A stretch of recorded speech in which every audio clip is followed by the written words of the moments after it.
Chapitre 1. L'auvent bleu fumé de la rue Blanche. C'était un de ces après-midi parisiens où même les plus respectables doutent de la fiabilité des horloges. La lumière persistait, indécise et flatteuse. Une légère bruine polissait les pavés de la rue Blanche d'un lustre discret, et l'air sentait le café torréfié et la laine mouillée. J'avais accompagné Poirot depuis Londres pour une affaire qu'il qualifiait avec pompe de petite diplomatie domestique, ce qui, je l'avais compris, signifiait qu'il dirait à un banquier important ce que sa femme savait déjà. À 4 heures, l'affaire était réglée, et à 4h10, nous avions tourné par chance et grâce à une légère poussée de l'index de mon compagnon, dans une petite rue donnant sur le boulevard de Clichy. « Observe, Hastings, » dit Poirot, « le store est bleu fumé, pas bleu marine. C'est une question de tempérament. » L'auvent en question appartenait à un établissement à façade étroite, appelé le Café des Trois Oiseaux, une triple rangée d'oiseaux stylisés, des martinets, peut-être, volaient sur la vitre, peinte d'un blanc givré. La façade du café était par ailleurs banale. Pourtant, comme pour certains visages, le banal devenait mémorable. La plaque de porte en laiton était polie avec une ferveur remarquable. Un vase de lys, trop tôt dans l'année, me semblait-il, trônait exactement au centre de la table du milieu, et le petit menu écrit à la craie dans la vitrine affichait une particularité, tarte à la prune, selon l'heure, tarte aux prunes à l'heure. C'est sûr, murmurai-je, qu'on mange une tarte à la part, pas à l'heure. Poirot sourit sans montrer ses dents. Ou alors on vend le temps en tranches, mon ami. Viens. La bruine consulte mes moustaches. À l'intérieur, le café était de dimension modeste. Une pièce carrée rendue plus généreuse par un mur de miroirs biseautés, de ceux qui doublent l'espace et les indiscrétions de ceux qui s'y trouvent. À gauche se trouvait le comptoir en zinc. À droite, 4 tables en marbre, 2 pour 2, 2 pour 4. Un étroit passage au fond, voilé de velours bordeaux, menait, comme le prouva une inspection ultérieure, à une cour, à un bureau en guise de placard et à un escalier menant à la cave.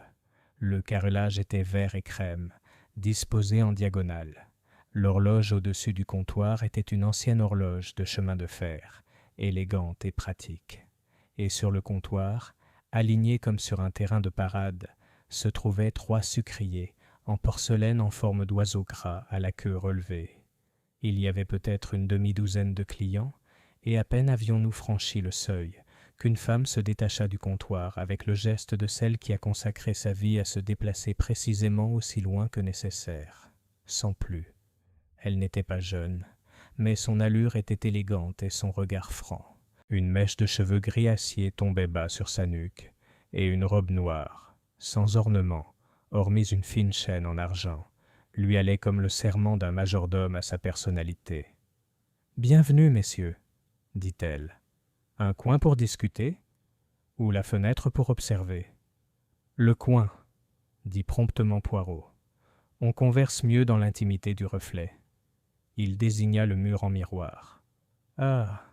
répondit la femme avec un demi-sourire. « Ici, toutes les conversations se font en double, monsieur. » Elle nous conduisit à la table du fond à droite et sortit une carafe d'eau, 2 tasses délicates, et cette attention qui s'arrête précisément là où la familiarité pourrait commencer.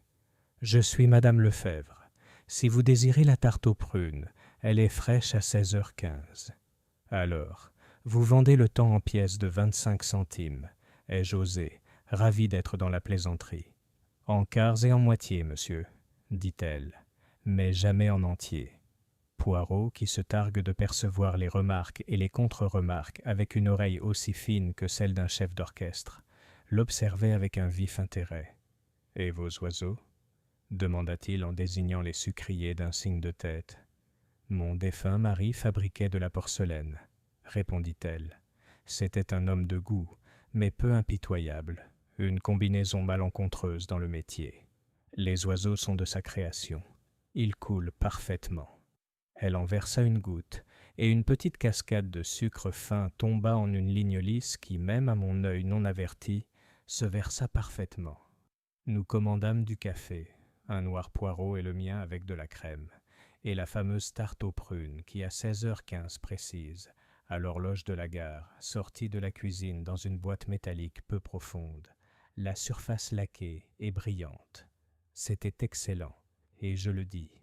Madame Lefèvre accepta le compliment d'un léger hochement de tête, comme si elle l'enregistrait avec d'autres dans un registre. Si notre café était impeccable, notre entourage l'était aussi. Près de la fenêtre était assis un homme d'âge mûr, dont les manchettes étaient si méticuleusement réparées qu'au premier coup d'œil on les prenait pour neuves. Il avait la mâchoire sérieuse d'un fonctionnaire et les doigts inquiets d'un joueur. Il remuait son café comme s'il faisait surgir un souvenir de ses profondeurs. La petite soucoupe devant lui portait une tache que madame Lefèvre, passant, remarqua et emporta sans un mot. Il rougit, baissa la tête et se remit à remuer. À la table la plus à gauche, 2 jeunes femmes, des serveuses peut-être, à en juger par leur manteau pratique et la discipline de leurs cheveux, parlaient par bribes, baissant la voix à l'approche des pas. Près du comptoir, un homme vêtu d'un imperméable trop beau pour le temps et trop clair pour la saison écrivait dans un carnet avec un crayon. Vert vif, levant les yeux à intervalles réguliers vers la porte. À côté de lui, un pianiste, dont je n'ai pu déterminer la profession exacte, jouait un motif en sourdine avec ses doigts sur le zinc, comme si son esprit ne pouvait pas garder le rythme sans ce petit métronome. Les yeux de Poirot bougeaient, non pas comme les miens, de haut en bas, d'avant en arrière, s'accrochant à des ornements, mais comme un pendule, précis, patient, régulier. Finalement, il se pencha vers moi. « Tu me pardonneras, Hastings, si j'organise mes pensées à voix haute. J'ai été votre caisse de résonance, sinon vos cymbales, pendant de nombreuses années, ai-je dit. » Il inclina la tête. « Réfléchissez. L'auvent a été repeint récemment. L'ombre est à la mode ce printemps. Les lys sont trop précoces. Ils doivent provenir d'une serre, et il n'y a aucune extravagance ailleurs. Par conséquent, les lys ont une signification, soit un cadeau, ce qui est peu probable car ils sont placés avec soin, soit un symbole, choisi par la maîtresse. Les lys, pureté, deuil, nouveau départ, ils sont polyvalents. Les oiseaux en porcelaine, créés par feu, monsieur, sont au nombre de 3 et non de 4, bien que 4 seraient un plus en équilibre sur le comptoir. Pourquoi 3 ? Parce que 3 ont été récupérés d'un ensemble plus vaste, ou parce que 3, pour madame Lefèvre, c'est significatif. J'ai ri. Mon cher, peut-être parce que 3 d'entre eux rentraient dans le comptoir. Il leva un doigt. Le comptoir accepterait un 4e, au-dessus du tiroir. Observez.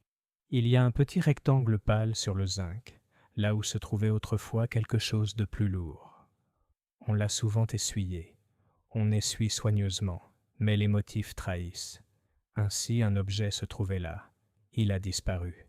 Les oiseaux sont désormais disposés uniformément, mais pas avant. Réorganiser une vie est la douce impulsion du chagrin et de la décision. Tu sautes, Poirot. Je marche, corrigea-t-il. De plus, l'horloge est avancée d'1 minute sur ma montre. Madame Lefèvre l'a regardée 2 fois en 3 minutes. Elle vend de la tarte au quart. Pour vendre l'heure avec précision, il faut vivre à son rythme. Alors, quelle est votre conclusion ? Nous reviendrons, dit-il placidement. Nous sommes revenus. C'était devenu une habitude, et j'ai découvert que les habitudes de cette petite maison de la rue Blanche étaient elles-mêmes un modèle. Le 3e jour, la bruine s'était transformée en une véritable pluie, et la clientèle était plus à l'intérieur qu'à l'extérieur. Notre homme aux manchettes raccommodées, M. Roux, un libraire à 2 rues de là, était ponctuel à midi et à 5 heures, lisant le journal avec le froncement de sourcils douloureux d'un homme qui croit que le monde a commis une faute de grammaire. À 13h30, sans faute, l'écrivain, en imperméable, Étienne Morand, prenait le tabouret du coin et remplissait les pages avec son crayon vert, un peu fiévreux, un peu théâtral, s'arrêtant souvent pour demander une allumette à quiconque se trouvait à proximité, bien qu'il ne fumât pas. Le pianiste que madame appelait Gilles, et qui arrivait toujours avec l'air d'avoir égaré son chapeau et sa fortune, allait et venait irrégulièrement, le battement de ses doigts plus fiable que n'importe quel calendrier. 2 femmes, que j'avais prises pour des serveuses, se révélèrent être une couturière et sa sœur. Mademoiselle Colette Aubry, au visage rond, franche et sujette à de petits éclats de rire qu'elle ravalait dès qu'il s'échappait, et mademoiselle Sabine, plus mince, attentive, avec une cicatrice semblable à un trait de craie près de l'oreille gauche. Elle cousait des manches et des ourlets aux heures les plus calmes, leurs ouvrages étalés discrètement près de la fenêtre, et étaient payés en nature et par un petit billet plié chaque vendredi. Il y en avait d'autres, naturellement. Un grand monsieur coiffé d'un chapeau de feutre moelleux qui examinait les lisses comme s'il attendait une réponse. Une femme corpulente portant un terrier sous son châle. Un policier qui, tel le soleil, apparaissait irrégulièrement mais modifiait constamment la température de la pièce. Mais le centre de la roue restait madame Lefebvre, et s'il y avait un secret en ce lieu, il ne résidait ni sous les carreaux ni derrière le miroir, mais dans sa discipline. Le 5e jour, en début d'après-midi, la femme du banquier dont la diplomatie intérieure nous avait attirés à Paris envoya une carte gaufrée invitant Poirot à dîner. Il la repoussa d'un geste de la main comme on refuserait un second dessert. « Nous resterons fidèles à notre café, » dit-il. « Et puis, je suis curieux. Les lits sont changés. » « C'est vrai, ai-je admis, et ils sont blancs aujourd'hui. Hier, ils étaient découverts d'une teinte violette et meurtrie. Ce sont des lys Casablanca. Ils se meurtrissent au contact d'une bague avec une bavure. Hier, quelqu'un de maladroit, ou agité, les a touchés. Madame l'a remarqué. Aujourd'hui, ils sont remplacés. Et remarquez aussi les nouvelles boîtes d'allumettes. Un petit panier de boîtes d'allumettes rouge vif se trouvait près de la caisse. Théâtre des variétés, disait l'inscription dorée, et en dessous, les dates d'une prochaine reprise. Publicité, dis-je. Une publicité arrivait ce matin, répondit Poirot. Morand, l'écrivain, en a pris une, puis, vous avez vu, il l'a retournée et en a choisi une autre en bas, comme si le dessus était contaminé. Curieux. On accorde beaucoup d'importance aux petites choses. Il écarta les mains. Il n'y a que cela. Il n'y a que des petites choses. J'avoue que je me contentais de laisser les petites choses tranquilles et de savourer l'agréable rythme de nos journées. Café à 4 heures, tarte à 25 minutes. Les murmures de Poirot, la main précise de madame sur les tasses. La pluie s'apaisa. L'odeur de la rue passa de la laine à la poussière. L'auvent sécha et garda sa teinte bleu fumé. J'avais commencé à envisager le café comme un petit instrument parfaitement accordé. Ce fut le 7e jour qui fit la première fausse note. Nous arrivâmes à 4 heures moins 5 et trouvâmes, non pas le doux silence de la pièce, propice aux contemplations du milieu de l'après-midi, mais une sorte de silence haletant, comme si quelqu'un avait toussé et que tous attendaient de voir si cette toux annonçait une maladie. Le rire de Colette était absent. L'aiguille de Sabine était inoccupée sur la table. Monsieur Roux avait plié la sienne. Journalet, il fixait le miroir comme s'il n'avait pas réussi à le refléter, et madame Lefebvre, toujours à cette heure une étoile fixe, n'était pas visible. Gilles, le pianiste occasionnel, se tenait derrière le comptoir, essuyant une tasse avec trop d'application. À notre entrée, il sursauta et laissa tomber la tasse. Elle se brisa délicatement, comme le fait la porcelaine lorsqu'elle veut se montrer compatissante et n'y parvient pas. « Pardon, dit-il à personne en particulier. « Où est madame ?» demanda doucement Poirot. « Au bureau, dit Sabine, avec la police. »« La police ?» répétai-je. Les yeux de Sabine, qui pouvaient couper du lin sans ciseaux, m'ont captivé. Un malentendu, je suppose. Mais il y avait quelque chose dans la façon dont elle disait malentendu. Une rapidité, presque, une envie d'envelopper le mot dans un châle et de le cacher, qui me fit frissonner le cou. Les sourcils de Poirot se froncèrent, comme les volets avant l'orage. Nous découvrions, semblait-il, la fissure qui traverse invisiblement une tasse jusqu'à ce que la chaleur la révèle. Malgré cela, aucun de nous n'était préparé au changement suivant. Et bien que j'ai appris depuis longtemps que la méthode d'Hercule Poirot consiste à anticiper le monde non pas tel qu'il est, mais tel qu'il doit devenir, je ne pense pas que même sa méthode ait prédit ce qui allait suivre. À 4h15, la tarte n'apparaissait pas. Autrement dit, l'horloge exécutait ses honnêtes acrobaties. La petite aiguille et la grande conspiraient à leur rendez-vous trimestriel, mais aucune porte ne s'ouvrit, aucune boîte chérie ne sortit. La pièce, conditionnée à cette petite et douce certitude, semblait à la fois démunie et conspiratrice, comme si la galette était une personne dont nous taisions le nom. Gilles fit un geste vers le rideau, puis s'arrêta, comme tiré en arrière par un fil. Monsieur Roux se moucha. Morand, arrivé en retard et prenant son tabouret, écrivit rien. Poirot se leva. « Pardon, dit-il, et avec ce mot courtois qui, dans sa bouche, précède souvent une révélation ou un sauvetage, il traversa le carrelage jusqu'au comptoir. Sa main, petite, immaculée, baguée, toucha l'un des oiseaux de porcelaine, celui du milieu. Il le souleva, jeta un coup d'œil dessous et le reposa avec précision. « Mais qu'est-ce que... » commençai-je. Il ne répondit pas. Au lieu de cela, il passa derrière le comptoir avec une grâce qui transformait l'impertinence en rite, écarta le rideau bordeaux et disparut. J'ai été soldat et mari. J'ai découvert que ces deux rôles apprennent à un homme à attendre. J'ai attendu 5 minutes, pas plus. Quand je me suis levé, la salle s'est levée aussi. Pas physiquement, vous comprenez, mais dans cette inclination silencieuse qui est la véritable posture de la curiosité. Alors que j'atteignais le rideau, Madame Lefebvre est apparue avec un sergent en uniforme, le teint vif mais la bouche ferme. « Messieurs, dit-elle, et si sa voix tremblait, il y avait du fer dans ce tremblement.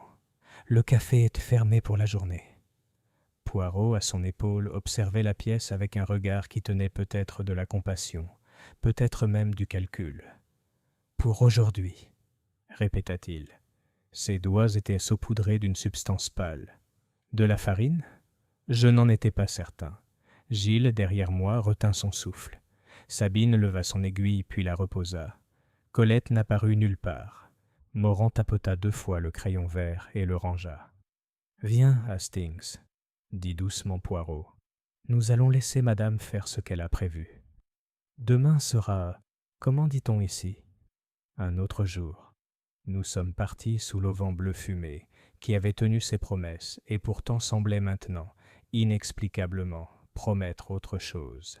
La pluie avait conclu un pacte avec le soir. Je regardais dans la rue, la librairie de Monsieur Roux avec sa lampe jaune tamisée, la vitrine de la modiste avec un mannequin sans tête vêtu de paille de la saison précédente, et sentis que discrètement l'heure avait basculé. Poirot marchait à mes côtés dans un silence inhabituel. « Tu as remarqué quelque chose ?» dis-je. « Plusieurs choses, » répondit-il. « L'une concerne le sucre, une autre le temps. Une troisième, une porte qui se dit fermée alors qu'elle est ouverte. Mais tout cela, mon ami, sera à méditer plus tard. » Il leva les yeux vers l'auvent, puis vers les fenêtres, où nos visages s'effacèrent brièvement. « C'est une jolie petite maison, » dit-il enfin. « Espérons qu'elle le restera. » Il n'en est pas resté ainsi. Le lendemain matin, à 7h10, un garçon de la boulangerie d'en face, arrivant avec son panier de pain rond, trouva le café des 3 oiseaux. La pièce était sombre, la porte déverrouillée, les chaises renversées, les lys écrasés au sol comme des trompettes tombées. Le mur miroir donnait sur une pièce vide, et ce qui aurait dû s'y trouver, ce qui s'y trouvait la veille, jusqu'aux oiseaux de porcelaine, au menu écrit à la craie et au petit panier d'allumettes de théâtre, avait disparu. Chapitre 2. La coquille vide de la rue Blanche. L'aube, après la disparition du café, avait la pâleur incertaine d'une scène avant que le rideau ne soit tiré. Une légère brume s'accrochait aux pierres de la rue Blanche, adoucissant les contours des modestes boutiques, l'auvent du boulanger et la vitrine close de la modiste. Pourtant, là où autrefois se dressait la voûte bleu fumé de Le Café des 3 Oiseaux, savait projeter son ombre modeste. Il ne restait plus qu'une pâle cicatrice de plâtre et deux supports pendants, abandonnés comme des mains qui avaient oublié leur but. Je suis arrivé sur les lieux, quelque peu agité, appelé par Poirot, qui s'était levé plus tôt que d'habitude. Son télégramme à notre hôtel était laconique. « Venez vite. Les oiseaux sont partis. » Quand j'arrivai sur place, le boulanger, la grosse femme au terrier et M. Roux, le libraire, formaient déjà une sorte de rassemblement accidentel dans la rue.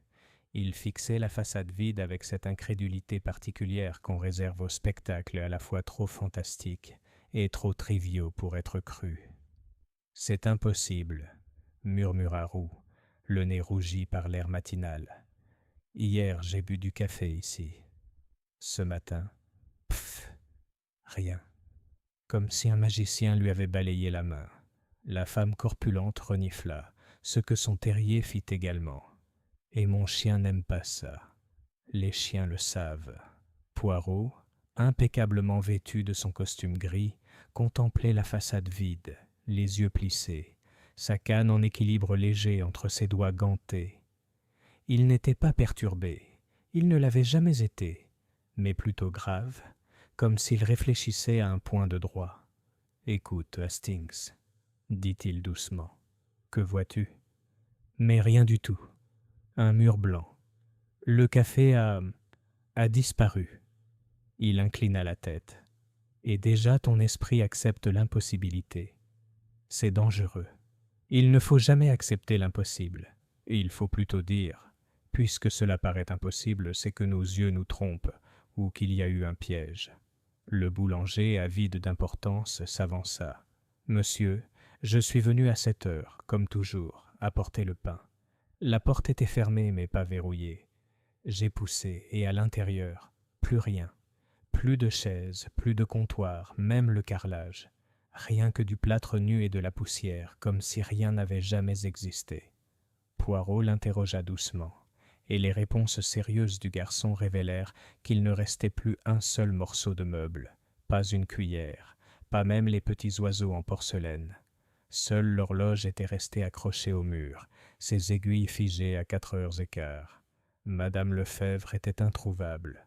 À 8 heures, la police était arrivée.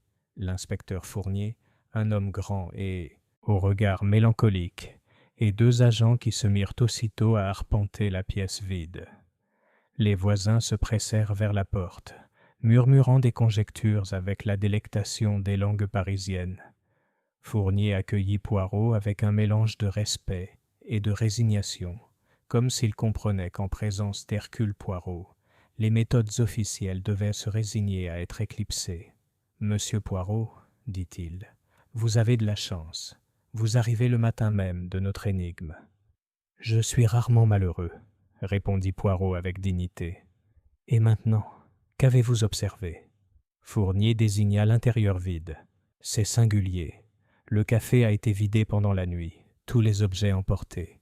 Pourtant, il n'y a aucune trace de chariot, aucun bruit signalé par les voisins. Et le bâtiment lui-même, regardez, porte des traces de peinture récente, comme pour masquer ce qui s'est passé. » J'ai jeté un coup d'œil à l'intérieur. Effectivement, les murs étaient d'une couleur crème brute, striés par la hâte. Le rideau bordeaux avait disparu, les miroirs enlevés, le sol nu. Seul le léger rectangle sombre sur l'ancien comptoir en zinc trahissait son existence. « Mon Dieu, » dit doucement Poirot, « ce n'est pas un simple vol, Hastings. C'est une négation. » Fournier haussa un sourcil. « La disparition d'un café, monsieur, c'est sûrement un vol. Peut-être, peut-être plus. On verra bien. » Poirot s'avança délicatement dans la coquille creuse, ses chaussures vernies soulevant à peine la poussière. Il se pencha, examina la plainte et en tira un lambeau de tissu, du velours bordeaux déchiré. Le rideau a résisté. C'est un fait. Il désigna l'horloge à côté. Un autre fait. Elle s'est arrêtée à 4h15, l'heure de la tarte. J'ai frissonné. Tu veux dire que c'est à ce moment-là que tout a commencé ? Poirot m'observa avec patience. Pas commencé, Hastings. Terminé. Une exclamation aiguë s'éleva de la porte. Sabine Aubry se tenait là, le visage anguleux et pâle, les yeux noirs étincelants. Elle avait jeté un châle sur ses épaules, mais son aiguille pendait encore au poignet de son manteau, comme arrachée à la hâte. « C'est horrible !» s'écria-t-elle. « De tout prendre en pleine nuit, comme si ça n'avait jamais existé. Madame Lefebvre, où est-elle ?»« Exactement, mademoiselle, » dit gravement Poirot. « Où est-elle ? L'avez-vous vue hier soir ?» Sabine hésita. « Elle a fermé tôt. Elle a dit qu'elle devait régler ses comptes. Colette et moi sommes partis à 7 heures. Mais elle était inquiète, monsieur. Il y avait un homme, grand, avec un chapeau de feutre. Il est venu 3 fois cette semaine. Il a posé des questions étranges sur son mari. Elle n'a pas apprécié. » Fournier prit note. « Cet homme, connaissez-vous son nom ? » « Non. Mais il avait l'air, comment dire, d'un étranger. Son accent n'était pas le nôtre. » Poirot murmura. « Les lys, les boîtes d'allumettes, les oiseaux en sucre, toutes petites choses, et pourtant elles murmurent ensemble. » À cet instant, Étienne Morand, l'écrivain au crayon vert, se fraya un chemin à travers la foule. Son imperméable était humide, ses cheveux en désordre, et il portait sous le bras une liasse de papier. « C'est vrai ? » demanda-t-il. « Disparus ? Tous disparus. » Son regard se porta sur Poirot, puis sur la police, puis de nouveau sur lui. « Vous semblez agité, monsieur, » dit Fournier d'un ton sévère. Morand rit d'un rire aigu et nerveux. « Agité ? J'ai écrit ici. Mon roman, mon chef-d'œuvre, a été conçu sous cet auvent. Et maintenant, la scène est dépouillée, les acteurs ont disparu. Qui croira mon histoire ?» Son hystérie semblait sincère, et pourtant le regard de Poirot se posait sur lui avec un intérêt particulier. « Vous avez beaucoup écrit, monsieur. Peut-être avez-vous aussi beaucoup vu ?» Morand se tortilla, mal à l'aise. « Moi, eh bien, oui, j'ai vu des choses. Des gens allaient et venaient. Madame parlait aux policiers, aux filles, aux libraires. Mais qu'importe, le café a fui. » Il serra ses papiers contre sa poitrine comme s'ils étaient les seuls à tenir dans un monde en voie de dissolution. Les voisins murmuraient. Un café disparaissant dans la nuit, c'était du bon théâtre, et Paris vit du théâtre. Pourtant, sous le bavardage, je sentais un courant de malaise, car il ne s'agissait pas d'un cambriolage ordinaire. C'était une absence qui se moquait de la réalité. Poirot m'a pris à part. Ses yeux brillaient. « Hastings, mon ami, déjà le motif se dessine. Le café n'a pas disparu. Il a été conçu pour disparaître. »« Mais dans quel but ? » demandai-je. « Voilà, » répondit-il, « une question dont la réponse coûtera cher.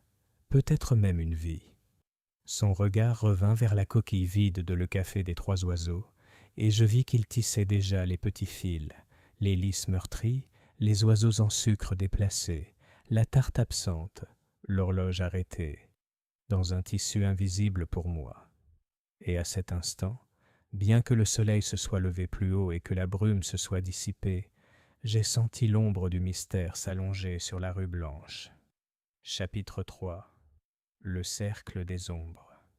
Il était tard dans la matinée lorsque Poirot et moi sommes rentrés à l'hôtel Saint-Roch, un établissement modeste mais respectable de la rue de Londres, où nous avions loué des chambres pour la durée de notre séjour parisien.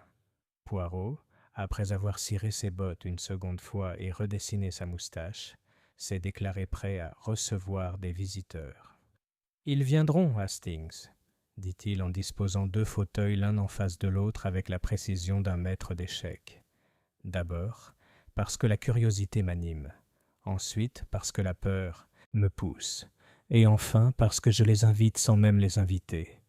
Vraiment, Poirot, vous parlez par énigme. » Il sourit. « Tous les mystères, mon ami, ne sont que des énigmes au début.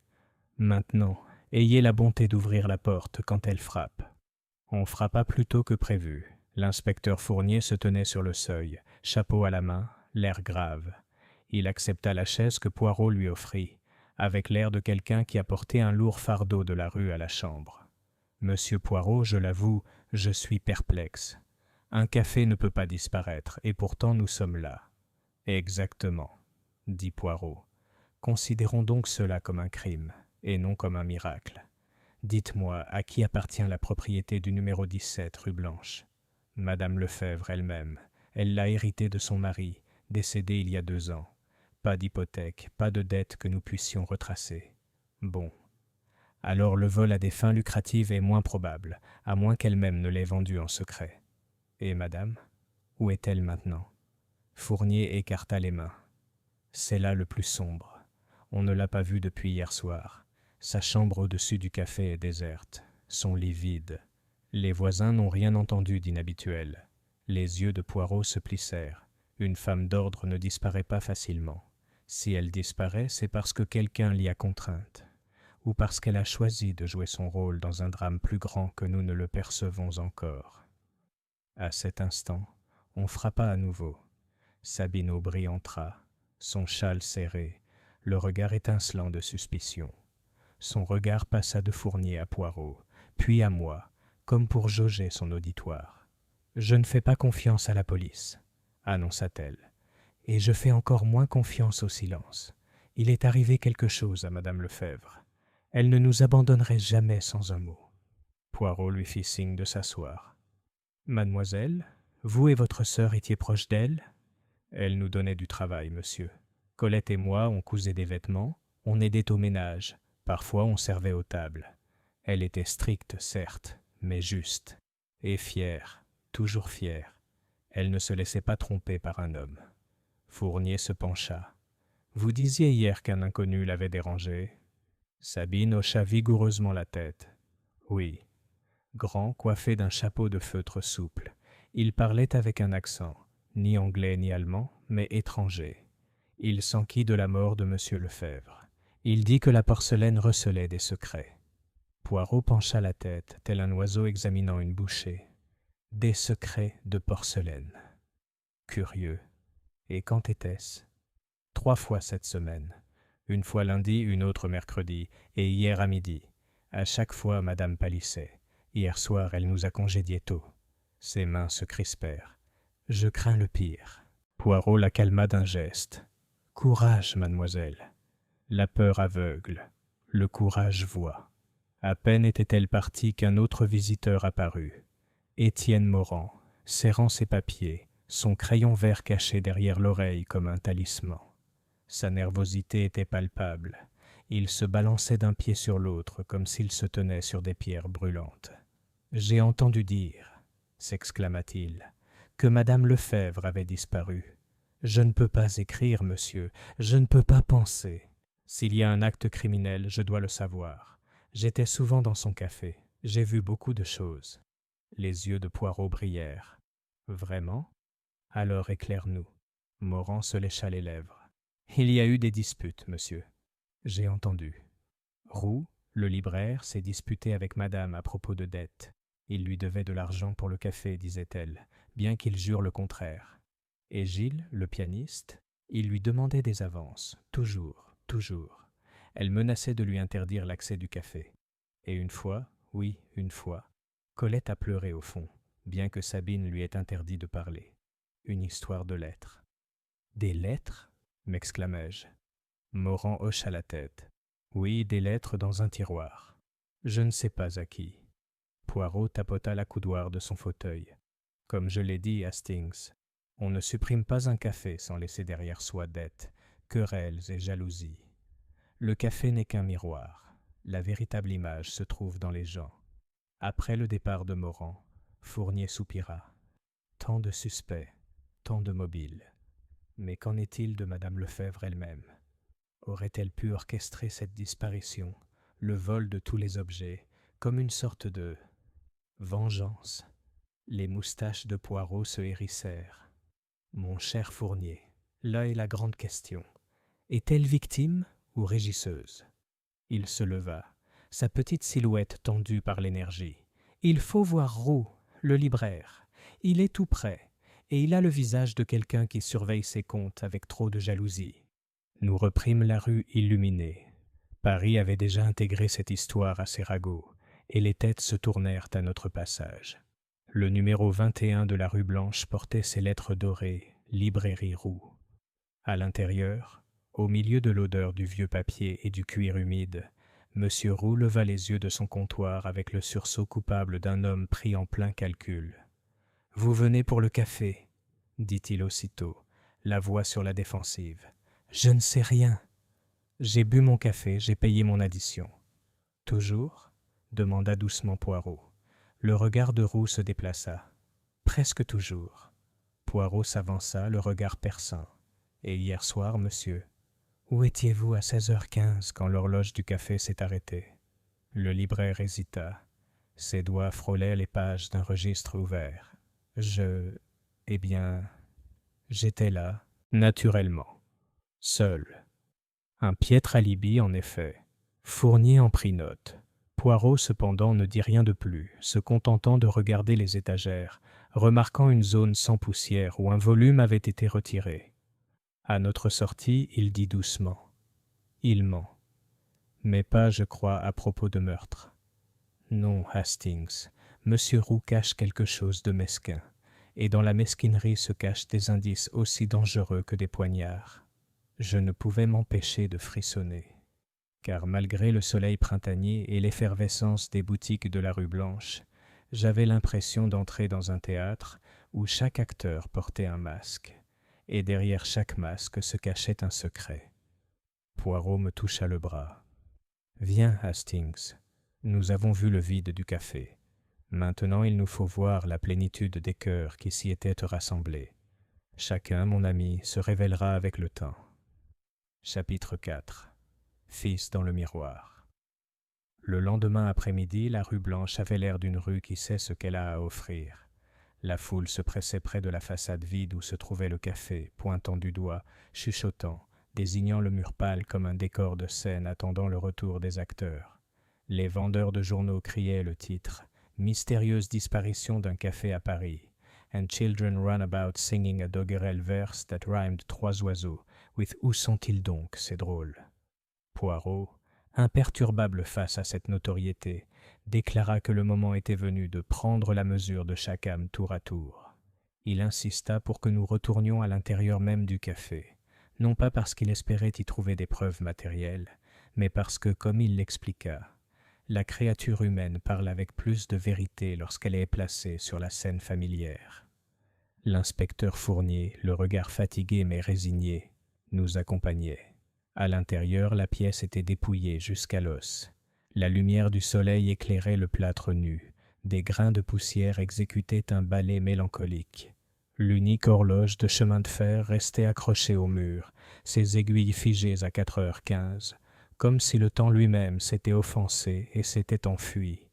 Poirot plaça 2 chaises précisément au centre de l'espace vide. « Nous ferons d'ici notre salon, » dit-il. « Les suspects ressentiront la perte. Ils parleront avec leur cœur et leurs petites cellules grises écouteront. » Le premier convoqué fut Gilles, le pianiste sans piano. Il arrive sans chapeau, son manteau trop léger pour le temps, les doigts agités. Il regarda la pièce vide avec une pointe de chagrin. « Mon Dieu » murmura-t-il, « c'est comme si mes propres notes avaient été volées. » Poirot inclina la tête. « Vous jouiez souvent ici, monsieur ?» Quand madame le permettait. Elle ne payait pas cher, mais elle me permettait de taper, d'improviser, de respirer la musique. Sans cet endroit, Il s'interrompit en haussant les épaules. « Vous êtes-vous disputé avec madame ?» demanda Fournier sans détour. Gilles rougit, seulement quand je la suppliais de faire des avances. Elle était sévère, certes, mais gentille. Une fois, elle m'a donné à manger alors que je n'avais rien mangé depuis 2 jours. Pourquoi lui ferais-je du mal ? Poirot se pencha en avant. « Et où étiez-vous, monsieur, hier à 16h15 ?» Le pianiste entrelaça ses doigts. « Ici, derrière le comptoir. On essuie des tasses.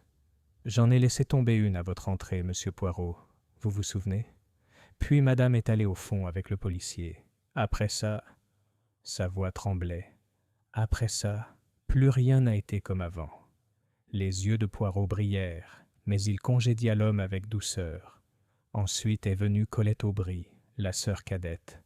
Là où Sabine était anguleuse et réservée, Colette avait le visage doux, les yeux prêts à se remplir de larmes. Elle serrait un mouchoir comme une armure. « Mademoiselle, dit Poirot avec gentillesse, vous aimiez Madame Lefebvre.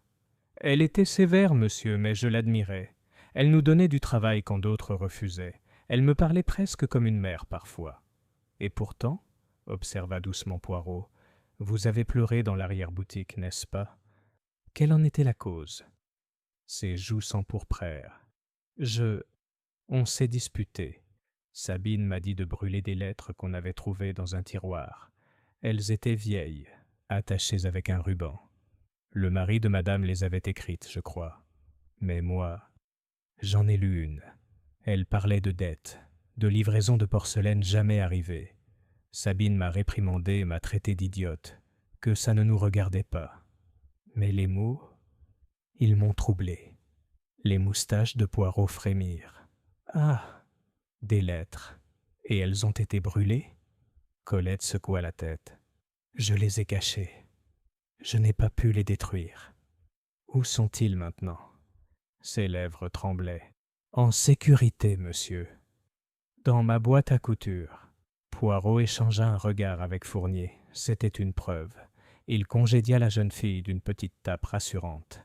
Le visiteur suivant était le libraire. Monsieur Rouzil entra à contre-cœur, la mâchoire serrée, les yeux rivés sur les murs dépouillés comme pour vérifier que son sanctuaire avait bien disparu. « Vous me tourmentez inutilement, » grommela-t-il. « Je vous l'ai dit, je ne sais rien des affaires de madame. » Néanmoins, dit Poirot, vous vous êtes disputé avec elle à propos d'argent. Une somme dérisoire. Elle prétendait que je lui devais du café consommé des mois auparavant.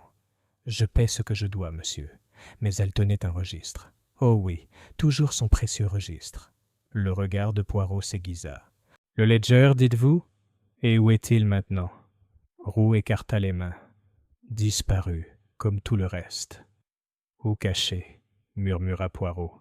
Merci, monsieur. C'est tout, pour l'instant. Une fois parti, Fournier murmura « Ils ont tous l'air coupables. Dettes, querelles, secrets. Mais lequel d'entre eux a la force de détruire un café entier en une nuit ?» Poirot se leva, examinant les murs nus d'un air solennel. « La force, mon ami, ne vient pas toujours des armes. Elle peut venir de la volonté, de la ruse. Il ne faut pas seulement se demander qui pourrait supprimer le café, mais aussi qui avait besoin qu'il disparaisse. » Tandis qu'il parlait, la porte grinça de nouveau. À ma grande surprise, c'était la femme corpulente au terrier, qui s'était si souvent tapie à l'écart de nos regards. Elle fit une révérence et serra son châle. « Pardon, messieurs, je ne devrais pas vous déranger, mais mon chien, il a aboyé hier soir, à minuit d'une voix aiguë, comme si quelqu'un passait avec une charrette. J'ai regardé par ma fenêtre, mais je n'ai rien vu, seulement des ombres. » Les yeux de Poirot brillèrent de satisfaction. « Une charrette à minuit! Ah, Hastings, les ombres poussent des dents.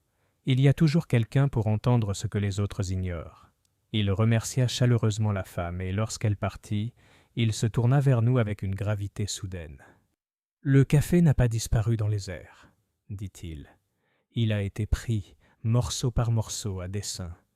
Et la clé, mes amis, réside dans ces lettres, dans le registre et dans l'horloge qui s'est arrêtée à 4h15. Avant d'en avoir terminé, nous saurons non seulement comment le café a disparu, mais aussi pourquoi. Et alors peut-être retrouverons-nous Madame Lefebvre elle-même. » Chapitre 5. Le suspect évident. Paris a tendance à s'agiter lorsqu'une énigme persiste trop longtemps sans solution. Au lendemain de la disparition du café, boulevardiers et commerçants avaient désigné le coupable, Gilles, le pianiste. Sa pauvreté était notoire, ses appels à l'argent tout autant. Et n'était-il pas opportun qu'il se soit trouvé derrière le comptoir à l'heure même où le café avait fermé ses portes? L'inspecteur Fournier, sous la pression de ses supérieurs, nous convoqua au commissariat cet après-midi-là. Gilles était assis, affalé sur une chaise en bois, les poignets posés sur les genoux, le regard fuyant comme celui d'un oiseau en cage. « Monsieur Poirot, dit Fournier, l'affaire est claire. Gilles reconnaît avoir supplié madame Lefebvre de lui donner de l'argent. Elle a refusé. Il est désespéré. Il vend les meubles dans la nuit, empoche le produit, et maintenant elle est partie, assassinée peut-être, ou prise de peur. » Poirot croisa les bras. Une belle histoire. Trop belle, peut-être. Je jetai un coup d'œil au pauvre pianiste. Ses doigts martelaient encore son pantalon au nez. Rythme muet. Mais Poirot, il en avait l'occasion. Il était là. Une opportunité, oui, murmura Poirot. Mais les moyens? Imaginez Hastings, un seul homme, faible de corps et sans ressources, dépouillant un café entier en quelques heures. Transporter des tables, des chaises, des miroirs, du carrelage, de la porcelaine, des registres, tout cela sans bruit, sans témoin. Non, c'est impossible. Fournier fronça les sourcils. Pourtant, il avoue avoir aidé à déplacer des caisses une fois, il y a longtemps, quand madame stockait des surplus. Les moustaches de Poirot se hérissèrent. Ah, mais il y a une différence entre aider à déplacer une caisse et abolir une institution. Il se tourna vers Gilles. « Dis-nous, mon pauvre ami, quand tu as séché les tasses cet après-midi-là, qu'as-tu vu ?» Gilles leva la tête, la voix tremblante. « J'ai vu madame entrer dans l'arrière-salle avec le policier. Il parlait à voix basse. Puis elle est revenue, pâle, et nous a congédiés plus tôt que prévu. Plus tard, je suis revenu la supplier une fois de plus. Mais la porte était fermée à clé, les lumières éteintes. » Fournier haussa les sourcils. « Un policier ? Quel policier ? Je ne connais pas son nom. Il était grand, moustachu, en uniforme de sergent. Il venait souvent, parfois pour prendre un café, parfois pour parler tranquillement avec madame. » Poirot échangea un regard avec Fournier. « Vous voyez ? On a déjà trouvé une autre ombre. » Lorsque Gilles eut été congédié, Fournier murmura. « Je connais cet homme, le sergent Moreau. Il est respectable. »« Les hommes respectables, mon cher, dit Poirot, sont capables d'actions très peu respectables lorsqu'ils sont pressés. » Nous quittâmes l'intendance et nous dirigeâmes vers la Seine. Poirot était plongé dans un de ces silences méditatifs, seulement interrompu par le bruit de sa canne sur les pavés. Enfin il parla. « Hastings, il y en a partout. Gilles en est un.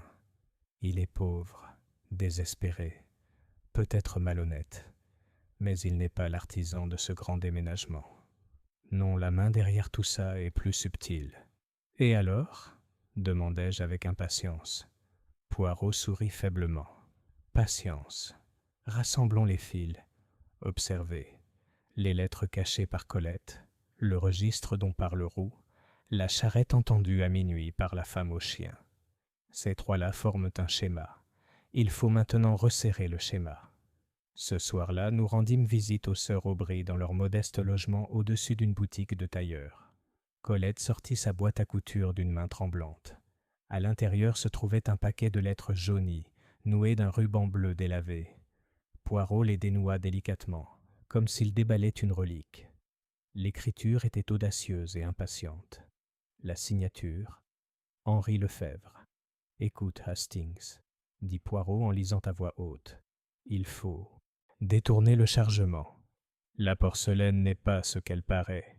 Si les autorités enquêtent, dites qu'elle a été cassée pendant le transport. » Une autre lettre évoquait des dettes envers des partenaires anonymes. Une troisième laissait entendre de façon sombre. « Les oiseaux seront notre salut s'ils sont bien cachés. » Les oiseaux, ai-je répété. Les yeux de Poirot brillèrent. « Les oiseaux en porcelaine sur le comptoir, mon ami. Ils ne sont pas que décoratifs. » Sabine l'interrompit sèchement. « Alors c'est vrai. Madame était au courant? Elle soupçonnait les agissements de son mari? » « Peut-être, dit Poirot. Et peut-être craignait-elle l'étranger au chapeau de feutre qui posait des questions. Car s'il y a des secrets dans la porcelaine, il peut aussi y avoir du danger. Nous avons laissé les sœurs pâles et anxieuses. Dans la rue, Fournier s'est tourné vers Poirot. C'était donc Henri Lefebvre, un contrebandier, Un escroc. Mais il est mort il y a 2 ans. Poirot leva le doigt. Les morts laissent des dettes, inspecteur. Et les dettes ont un long bras. En rentrant à l'hôtel, je ne pouvais m'empêcher d'avoir l'impression d'être observé. Plus d'une fois, j'ai aperçu une grande silhouette coiffée d'un chapeau de feutre souple se glisser dans l'embrasure d'une porte. Poirot, lui, marchait sereinement, comme s'il n'en attendait pas moins. « Hastings, dit-il doucement, le café a disparu, mais pas le crime. Quelqu'un l'a effacé parce qu'il cachait quelque chose de plus précieux que des tables et des chaises. Demain, nous regarderons sous le plâtre. » Je frissonnais, car si la disparition du café n'était pas la fin, mais le début, alors le véritable danger était encore à venir. Chapitre 6. Une trace dans le plâtre. Le matin se leva net et clair. Cette lumière printanière parisienne qui expose la poussière sur le velours et ternit le cuivre. Poirot était déjà impeccable, ses chaussures luisantes comme polies par le soleil lui-même. Il insista pour que nous retournions immédiatement à la coquille vide de Le Café des Trois Oiseaux, emportant avec lui non seulement sa canne, mais aussi un petit étui de voyage qui, je le savais, contenait des brosses, une loupe et divers autres instruments de sa recherche personnelle. L'inspecteur Fournier nous attendait là, son expression mélancolique accentuée par la foule agitée qui se pressait encore à l'entrée. Paris, semblait-il, ne se lassait pas de son café disparu. « Messieurs, nous salua Fournier, j'ai posté une garde toute la nuit. Rien n'a été touché. Mais je vous préviens, Poirot, il y a peu de choses ici. Ce n'est qu'une pièce vide. » Poirot leva le doigt. « Les pièces vides, mon cher, sont comme les estomacs vides. Elles protestent. Il suffit d'écouter. » Nous entrâmes. Le silence était immense, troublé seulement par le faible écho de nos pas sur le sol nu. L'horloge, arrêtée, annonçait toujours son heure figée. Poirot examina les murs avec l'air d'un bijoutier examinant des perles. « Remarque, Hastings, murmura-t-il, le plâtre est frais, appliqué à la hâte. Regarde ici, les coups de truelle sont irréguliers, la peinture est striée. Un travail fait non pour la beauté, mais pour la dissimulation. » Avec une extrême précaution, il passa sa petite brosse le long d'un joint entre le plâtre et la plinthe. Il en capta une poudre pâle, la fit rouler entre ses doigts et la renifla délicatement. Du citron vert mélangé à du gros, et en dessous, quelque chose de plus dur. Il faut voir. Fournier alla chercher un ciseau d'ouvrier auprès de son agent, persuadé d'apporter des outils dans l'espoir de faire des découvertes. D'un coup sec, un fragment de plâtre se détacha. Dessous se trouvait une maçonnerie de briques, et encastrée dans le mortier, la faible silhouette d'une niche rectangulaire, désormais scellée. Les yeux de Poirot brillèrent. Ah, la main de la dissimulation est révélée. Après de nouveaux coups de burin minutieux, la niche s'ouvrit. L'inspecteur en tira une petite boîte en bois, au bord noirci par le temps, dont la serrure était brisée. À l'intérieur, enveloppé dans un tissu huilé, reposait un oiseau en porcelaine, le jumeau de ceux qui s'étaient perchés sur le comptoir. Mais cet oiseau était plus lourd, et lorsque Poirot le tapota légèrement contre le bois, le son était sourd. Il sortit sa loupe, examina le dessous et pressa une minuscule couture. D'un clic, le corps de l'oiseau se fendit en deux, révélant une cavité remplie de papier. Nous nous penchions avec empressement tandis qu'il les sortait, connaissement, manifeste d'expédition et reçu, tous de la main d'Henri Lefebvre. Ces documents évoquaient des envois transitant par le Havre, des cargaisons de porcelaine masquant des transports de contrebande, des bijoux peut-être, voire des stupéfiants. Fournier jura doucement. C'est vrai. Le café était une façade pour la contrebande. Poirot remit les papiers en place avec un soin méticuleux. Peut-être, inspecteur, ou peut-être autrefois, à l'époque d'Henri Lefebvre. Mais madame, elle a maintenu le café pendant 2 ans après sa mort, sans laisser de traces de trafic illicite. Pourquoi alors dissimuler à nouveau ces archives? Pourquoi faire disparaître le café tout entier? Comme en guise de réponse, une ombre obscurcit la porte. Roux, le libraire, se tenait là, chapeau à la main, le visage pâle. « Messieurs, balbutia-t-il, il faut que je parle. J'ai vu une charrette hier soir. Pas à minuit, comme l'a dit la femme au chien, mais plus tard, à 3 heures. Une lourde charrette, tirée par 2 chevaux. Elle quittait la rue pour s'engager dans la ruelle derrière le café. Je n'y ai guère prêté attention, jusqu'à ce matin. Le regard de Poirot s'aiguisa. « Pourquoi ne l'avez-vous pas signalé plus tôt, monsieur ?» Roux rougit. « Parce que je craignais les soupçons. Ils diraient que j'en étais responsable, mais je jure que je n'ai fait qu'observer depuis ma fenêtre. » Fournier lui saisit le bras. « Vous ferez une déclaration complète immédiatement. » Mais Poirot leva la main. « Patience, inspecteur. Notre ami Roux dit la vérité maintenant, car il a peur. Pourtant la peur fait un piètre menteur et un meilleur témoin. Il faut se demander, qui conduisait la charrette ? Qui avait la force et les moyens de transporter un café entier dans la nuit? Comme prévu, un agent de police entra avec une nouvelle. Un charretier de Montmartre avait annoncé avoir été engagé pour transporter de lourdes caisses de la rue Blanche vers un entrepôt près de la Seine. Le loueur, un homme de grande taille coiffé d'un chapeau de feutre souple. Fournier serre le poing. « Nous allons retrouver cet homme. » Poirot, cependant, resta calme. Il caressa sa moustache, contemplant pensivement l'oiseau de porcelaine qu'il tenait à la main. « Oui, nous le retrouverons. Mais rappelez-vous, mes amis, le grand homme n'est que l'ombre visible. La véritable main est ailleurs. Demandez toujours, à qui profite-t-il ?» Il referma l'oiseau et le remit dans la boîte. Son regard, vif et brillant, croisa le mien. « Hastings, le café n'est pas parti en fumée. Il a été transporté comme un décor de théâtre. Et le théâtre, mon ami, c'est toujours pour un public. Il faut découvrir qui est assis au premier rang. » Chapitre 7. Les mensonges dans les cendres. L'entrepôt, au bord de la rivière, était un bâtiment bas et massif en briques, dont les fenêtres étaient tachées de crasse et la cour jonchée de caisses cassées. Fournier avait retrouvé le rapport du charretier ici, et, mandat en main, nous sommes arrivés juste après midi. L'intérieur était caverneux, empreint d'une odeur de bois humide, de cordes et d'un léger sel de Seine. Entre les tonneaux empilés et les planches abandonnées, nous les avons découverts, les chaises et les tables à plateaux de marbre, le comptoir en zinc, le rideau bordeaux, tout cela abandonné à la hâte, comme s'il avait été abandonné par des voleurs surpris en plein vol. Mais de Madame Lefebvre, aucune trace. Poirot se déplaçait parmi les reliques avec la délicatesse d'un prêtre dans une chapelle en ruine. Il touchait chaque objet comme s'il écoutait sa confession. « Regarde, Hastings, » dit-il en désignant le comptoir, « le rectangle pâle où se tenait autrefois l'oiseau absent. Le revoilà. La même marque, la même disposition. Et qu'est-ce que ça veut dire ? Demandai-je. Ce qui a été volé sur ce comptoir n'était pas une bagatelle, mais la clé. Et il manque toujours. » Fournier fit fouiller l'entrepôt à fond, mais ses efforts ne donnèrent rien d'autre qu'un éparpillement de papiers, des reçus de livraison, tous non signés, et les traces de lourdes caisses traînant sur le sol.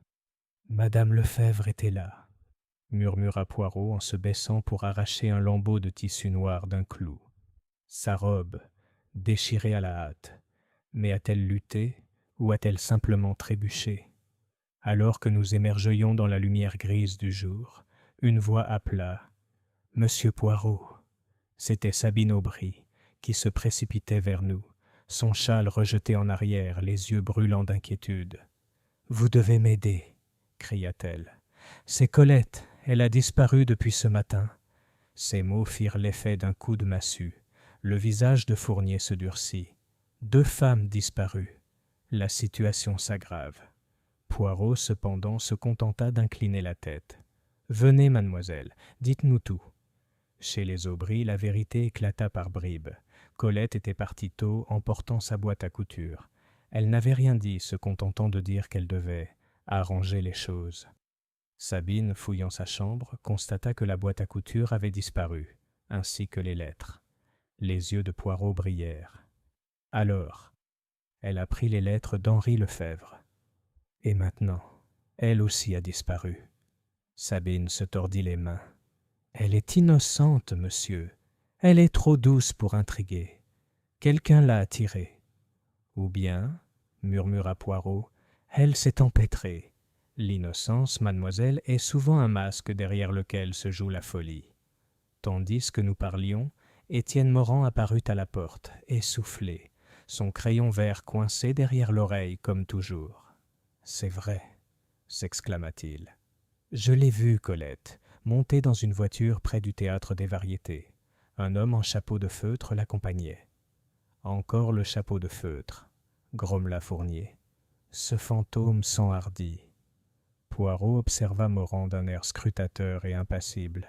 « Vous voyez beaucoup, monsieur. » Toujours au bon moment. Morand rougit. « Je suis écrivain. J'observe. Est-ce un crime ?» Poirot s'inclina légèrement. « Pas encore. » Ce soir-là, alors que la ville bourdonnait de rumeurs, Poirot et moi retournâmes une fois de plus dans la coquille vide du café. La foule s'était éclaircie. Seule la femme au terrier s'attardait à son coin. À l'intérieur, les murs plâtrés brillaient faiblement sous la lumière des lampes. Poirot alluma une allumette dans l'une des boîtes d'allumettes rouges du théâtre.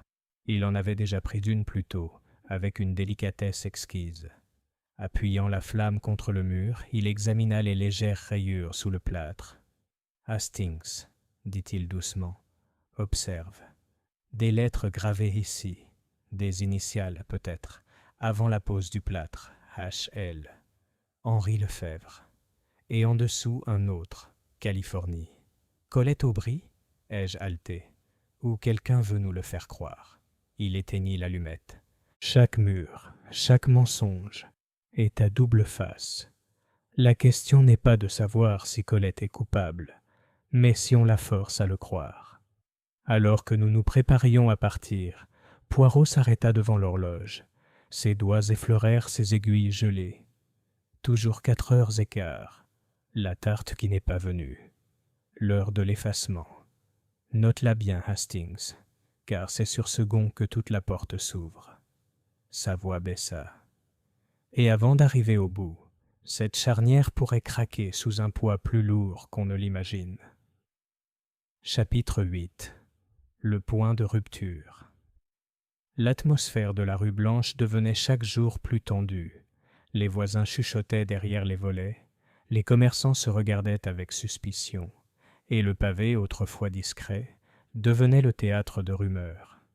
Le café disparu n'était plus seulement une absence, c'était une blessure. Poirot, cependant, conservait son calme habituel. Il déjeunait à 8h précises, ajustait sa moustache à la demi, et seulement à ce moment-là s'autorisait à parler du sujet. « Hastings, » dit-il en sirotant du chocolat comme si rien n'était plus pressant au monde. « Aujourd'hui, il faut appliquer un peu de chaleur. C'est par la pression, voyez-vous, que la vérité s'échappe de sa prison. » Cet après-midi-là, il réunit une fois de plus le cercle des suspects dans la coquille vide de Le Café des Trois Oiseaux.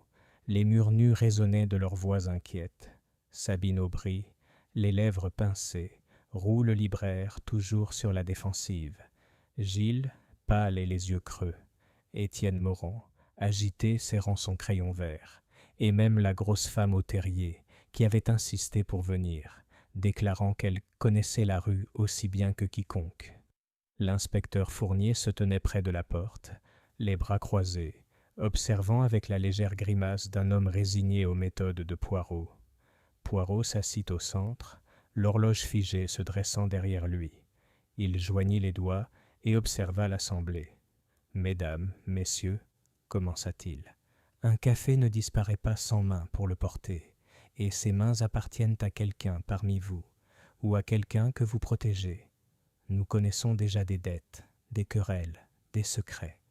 Pourtant, un secret pèse plus lourd que tous, les lettres d'Henri Lefebvre. » À ces mots, Sabine se raidit, mais le regard de Poirot était fixé sur Morand. « Monsieur, Vous nous avez dit avoir vu Colette emmenée en voiture avec un homme coiffé d'un chapeau de feutre. Pourtant, vous avez eu une chance étrange dans vos observations, arrivant toujours pile au moment où un événement important se produit. Trop de chance, peut-être. Le rouge monta à Morand. « Vous m'accusez ? Je suis écrivain. J'observe car c'est mon métier. » La voix de Poirot resta douce. « De l'art, oui. Mais hier, j'ai visité le théâtre des variétés. J'ai parlé aux machinistes. Ils ne se souviennent d'aucune voiture en attente, ni d'aucune jeune femme en détresse. Dites-moi, monsieur, avez-vous vraiment vu Colette, ou avez-vous inventé une scène pour votre pièce ?» Les lèvres de Morand tremblaient. Ses doigts agrippaient le crayon vert comme si lui seul pouvait le fixer. Je... Il s'effondra. Ses épaules s'affaissèrent, et les mots se déversèrent comme un torrent. Oui, j'ai menti. Je ne l'ai jamais vue au théâtre. Mais il fallait que je dise quelque chose, sinon il me soupçonnerait. J'étais avec elle ce matin-là. Elle est venue me voir. Nous sommes amis, rien de plus. Elle m'a demandé de lire les lettres, de lui dire ce qu'elles signifiaient. Elle avait peur. Je lui ai dit de les cacher, puis elle est partie. Je jure que je ne sais pas où elle est allée après. La salle s'agita sous le choc. Le visage de Sabine blêmit.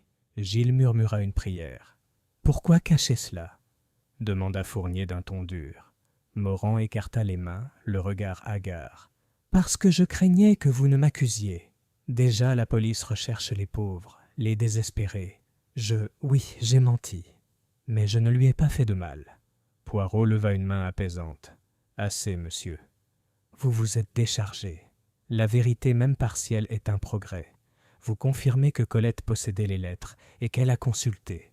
C'est précieux. » Sabine se leva, la voix tremblante. « Colette te faisait confiance ? Elle ne me l'a jamais dit. Elle m'a toujours caché des choses. Et maintenant elle est partie, peut-être morte. » Son sang-froid se brisa. Des larmes lui montèrent aux yeux. Si jamais il lui arrivait malheur. Le ton de Poirot s'adoucit. « Courage, mademoiselle.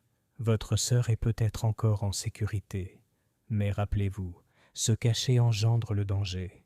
Se protéger par le silence, c'est risquer la destruction. » Il y eut alors un silence pesant et oppressant, rompu seulement par le faible tic-tac de la montre de poche de Poirot, le seul son du temps dans cette pièce dépouillée où la grande horloge s'était figée.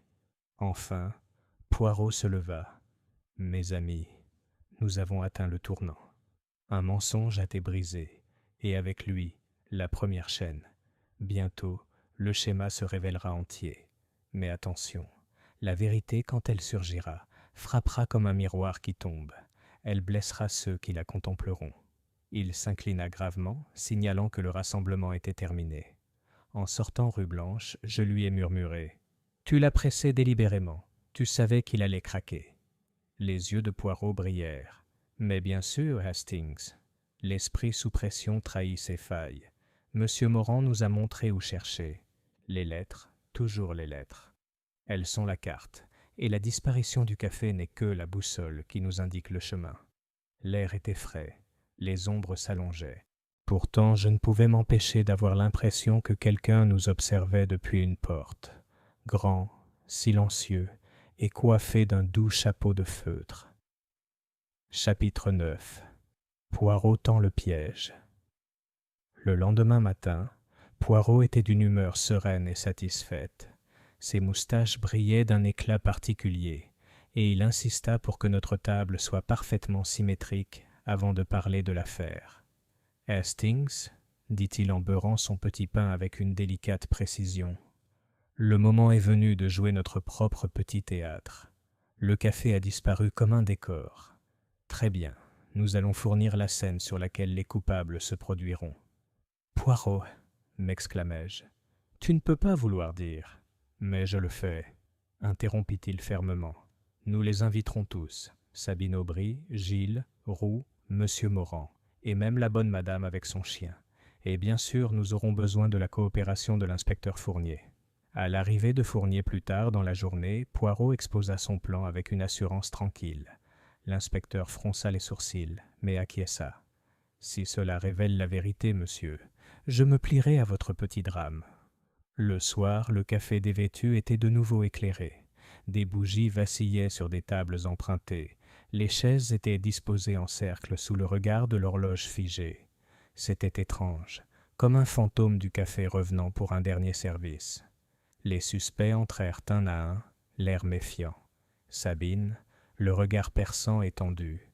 Gilles, les joues creuses et tremblant comme si le vent nocturne s'était infiltré dans ses os. Roux, le regard renfrogné, serrant son registre comme une armure. Morand, agité, serrant son crayon vert. Et Madame Vautrin, la grosse femme au terrier, qui insistait pour ne pas rester dehors pendant que l'histoire s'écrivait. Poirot, debout au centre, leva la main. « Mes amis, ce soir nous cherchons la clarté. Le café n'a pas disparu, il a été volé. Mais pourquoi ? Telle est la question. Était-ce pour le profit ? Pour se venger ? Ou pour dissimuler une vérité plus sombre ? Chacun de vous détient une part de la réponse. Chacun de vous a menti, caché ou trompé. » Ils s'agitèrent avec inquiétude, échangeant des regards. La voix de Poirot s'aiguisa. « Pensez à la charrette, aperçue à minuit. Pensez aux lettres d'Henri Lefebvre. Pensez à l'horloge, arrêtée à 4h15. Chacun est un fil. Ensemble, ils tissent la tapisserie de la culpabilité. » Il se tourna soudain vers Roux. « Monsieur, vous vous êtes disputé avec madame à propos d'argent. N'avez-vous pas aussi emprunté son livre de compte pour dissimuler vos propres dettes ?» Roux fulmina. « Une bagatelle, rien de plus. J'ai payé ce que je devais, presque. »« Presque, » répéta doucement Poirot, et presque est le terreau fertile du mensonge. Puis son regard se posa sur Gilles. « Vous, monsieur, vous parlez de pauvreté, de faim. Pourtant, hier, j'ai trouvé dans votre poche une pochette d'allumettes du Théâtre des Variétés. Les mêmes pochettes arrivées le matin même de la disparition du café. Comment l'avez-vous trouvée ?» Gilles balbutia. « Je l'ai ramassée par terre. » « Ou bien, dit gravement Poirot, on vous l'a donnée, comme un signe, comme un gage. Un signe pour garder le silence. » Le pianiste enfouit son visage dans ses mains. Poirot se tourna vers Sabine. « Et vous, mademoiselle, vous avez réprimandé votre sœur pour avoir lu les lettres. Pourquoi ? Parce que vous craignez qu'elle ne découvre votre propre rôle dans les affaires d'Henri Lefebvre. Vous avez non seulement cousu des manches, mais aussi des secrets. » Sabine bondit sur ses pieds, furieuse. « Mensonge ! Je cherchais seulement à la protéger. Du danger, du déshonneur. » Sa passion emplissait la pièce, mais le calme de Poirot demeurait intact. Il laissa le silence s'installer avant de reprendre la parole. « Et puis, nous avons Monsieur Morand. » L'écrivain se figea, ses doigts se crispant sur le crayon vert. « Vous prétendez avoir vu ce que vous n'avez pas vu. Vous prétendez être ami là où il y a peut-être plus. Pourquoi inventer la voiture du théâtre, monsieur ? Pour détourner les soupçons, ou pour cacher que vous étiez vous-même la voiture, le compagnon, le conducteur de la disparition de Colette ? » Le visage de Morand se vida de ses couleurs. « Je vous l'ai dit, j'ai menti par peur. » « Mais oui, dit Poirot, mais la peur est en soi un aveu. Vous en savez plus que vous ne l'admettez. Beaucoup plus. » Le cercle des suspects se déplaçait sans cesse. La tension crépitait comme de l'électricité statique. Même le terrier gémissait, perturbé. Poirot écarta les mains. « Mes amis, je n'accuse pas, pas encore. Mais sachez ceci, la vérité est toute proche. J'ai tendu mon petit piège. L'un de vous y tombera, car la culpabilité ne résiste pas à l'appât de l'instinct de survie. Vous vous trahirez par vos paroles, vos gestes, votre silence. Et quand vous le ferez, » il se tapota la tempe, « vos petites cellules grises seront prêtes. » Il s'inclina légèrement, signalant la fin de la réunion, mais tandis que nous nous éloignions dans la nuit froide, je remarquai que le regard de Poirot s'attardait surtout sur Sabine, qui se tenait raide comme une statue, le visage sculpté dans la pierre. « Poirot, murmurai-je en rentrant à l'hôtel, tu les as tous semés comme des frelons. Mais quel piège as-tu tendu ? Poirot sourit faiblement. Le plus simple des pièges, Hastings. La vérité elle-même. On ne peut pas y échapper éternellement. Demain, nous resserrerons le filet. Et même si je ne voyais pas encore le motif, je sentais déjà le filet se refermer, invisible mais inexorable, autour de quelqu'un dans ce cercle d'ombre. Chapitre 10. Le filet se resserre. L'aube, après le théâtre de Poirot, était lourde de brume. La rue Blanche était voilée, ses devantures floues comme des rêves à moitié oubliés. Le café disparu était désormais gardé par 2 gendarmes, et pourtant des curieux venaient encore observer, chuchoter et spéculer. Poirot, cependant, ne les rejoignit pas immédiatement.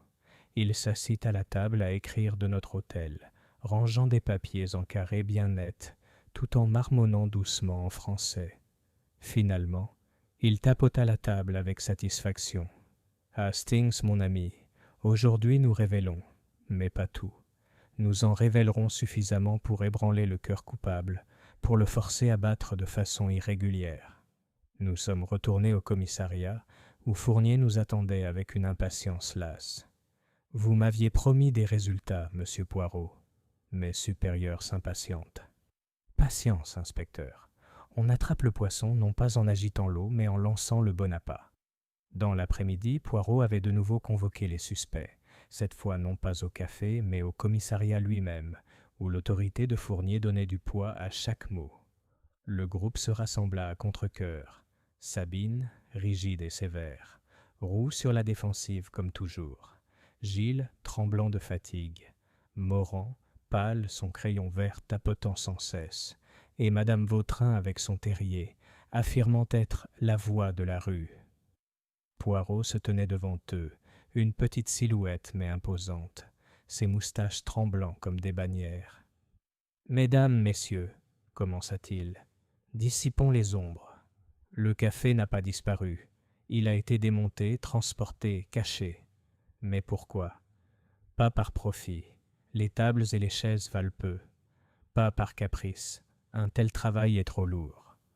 Non, c'était pour effacer quelque chose. Effacer les traces du passé d'Henri Lefebvre. Il sortit l'oiseau en porcelaine que nous avions trouvé caché dans le plâtre, et le silence retomba dans la pièce. Regardez. À l'intérieur des documents de contrebande, des dettes, des faux envois, il y en avait d'autres, dissimulés, je crois, dans les oiseaux restants. L'un d'eux a été volé. Sabine haleta. Gilles se signa. Roux murmura un juron. Ainsi, poursuivit Poirot, nous comprenons le but.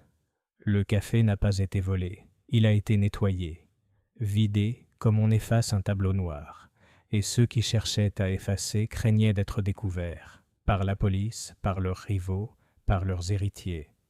Fournier intervint. Alors Madame Lefebvre a découvert les crimes de son mari, et quelqu'un l'a réduite au silence pour garder le secret.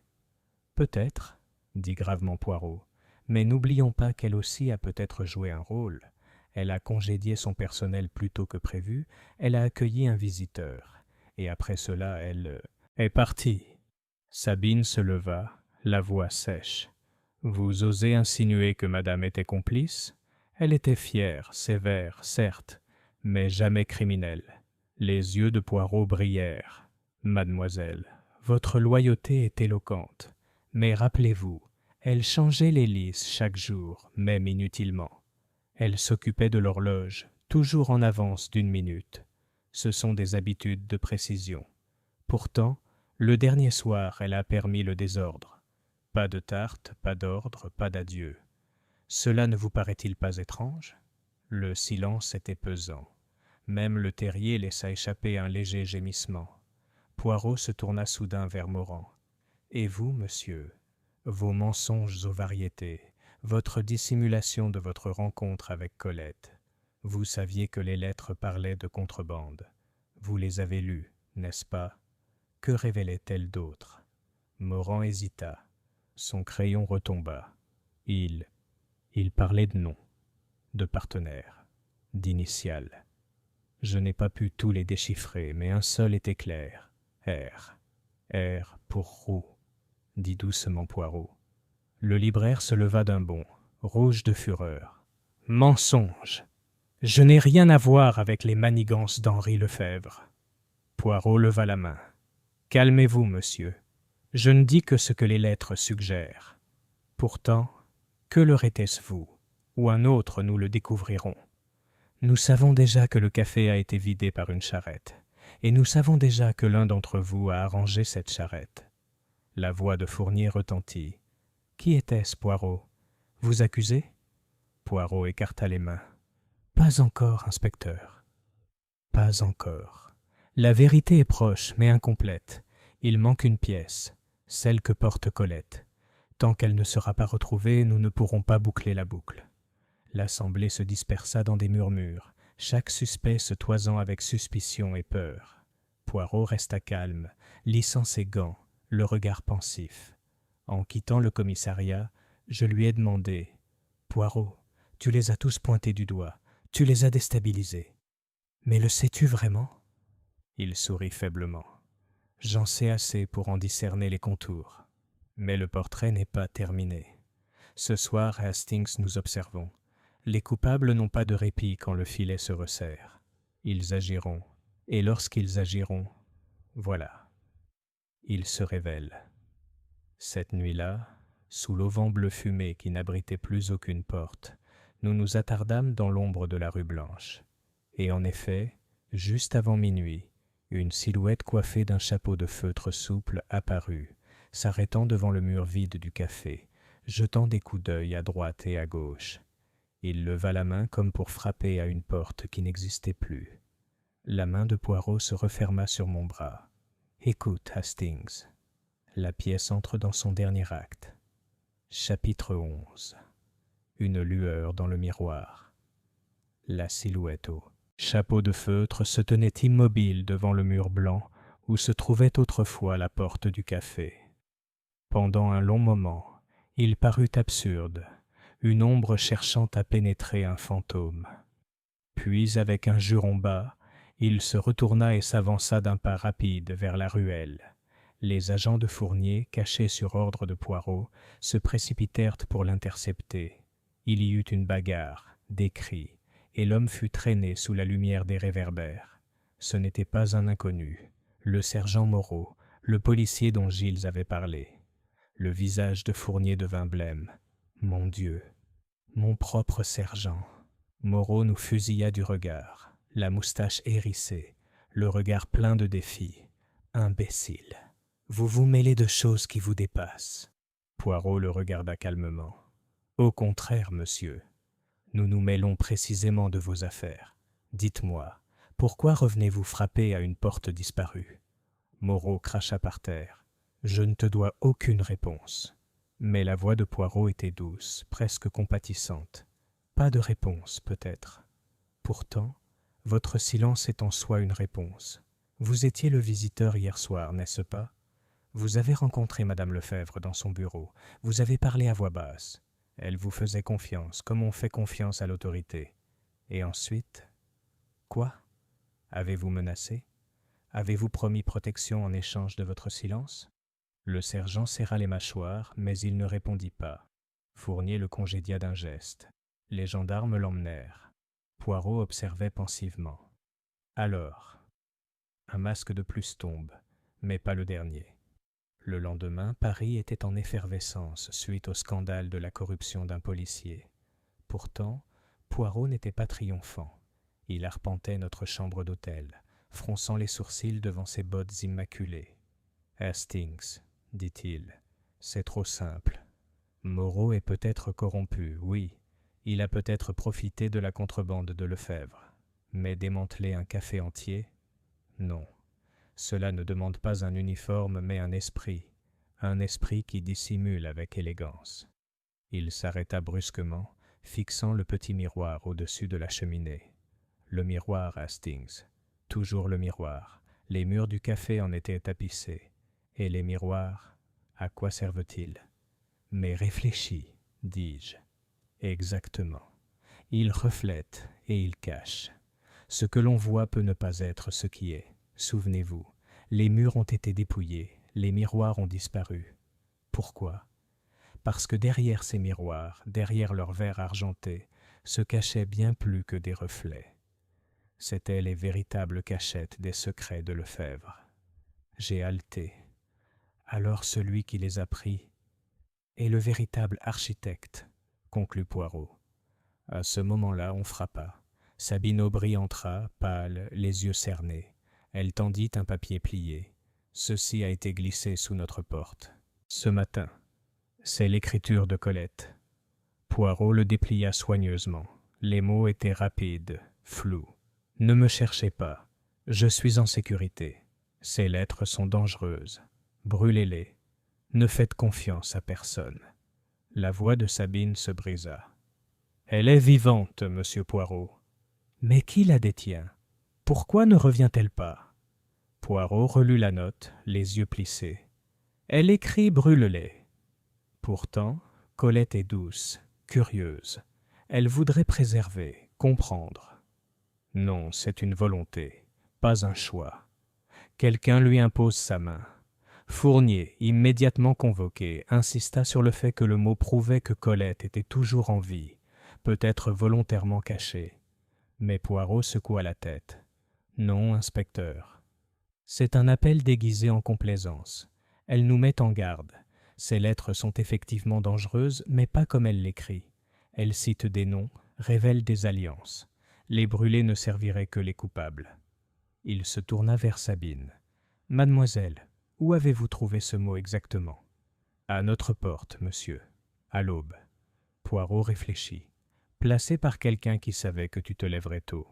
Pas par Colette elle-même, elle est surveillée. Non, par quelqu'un d'autre. Et qui parmi nous est toujours éveillé à l'aube ?» Réfléchis, Hastings. J'ai hésité.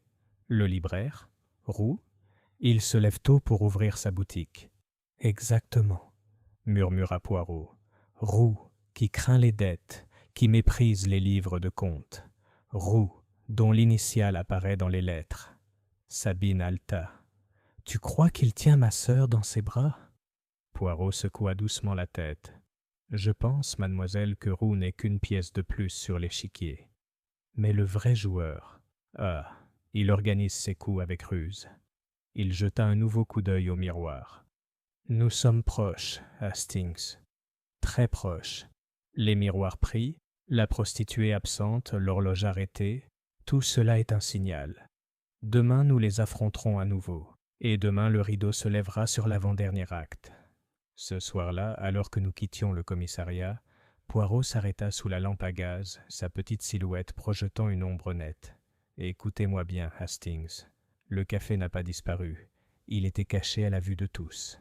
Et quand nous verrons ce qui est caché, nous découvrirons aussi qui a joué ce jeu cruel. » Ses yeux brillaient. Mais avant la révélation, il y aura du danger. Les coupables savent que je me rapproche d'eux, et ils frapperont. Chapitre 12. Le coup dans l'obscurité. La nuit du 11e jour s'annonça menaçante. La rue Blanche, pourtant inchangée en apparence, semblait se rétrécir sous son propre silence. Les volets de la modiste étaient tirés. Le boulanger se signa en passant devant le mur blanc où se trouvait autrefois le café. L'air était lourd de pressentiment. Poirot, inhabituellement agité, astiqua sa canne à pommeau d'argent 3 fois avant le petit déjeuner. « Hastings, dit-il, aujourd'hui, le danger va se propager. Les coupables savent que l'étau se resserre, et quand le rat est acculé, il mord. » L'inspecteur Fournier avait organisé une surveillance autour de Roux, Gilles et Morand.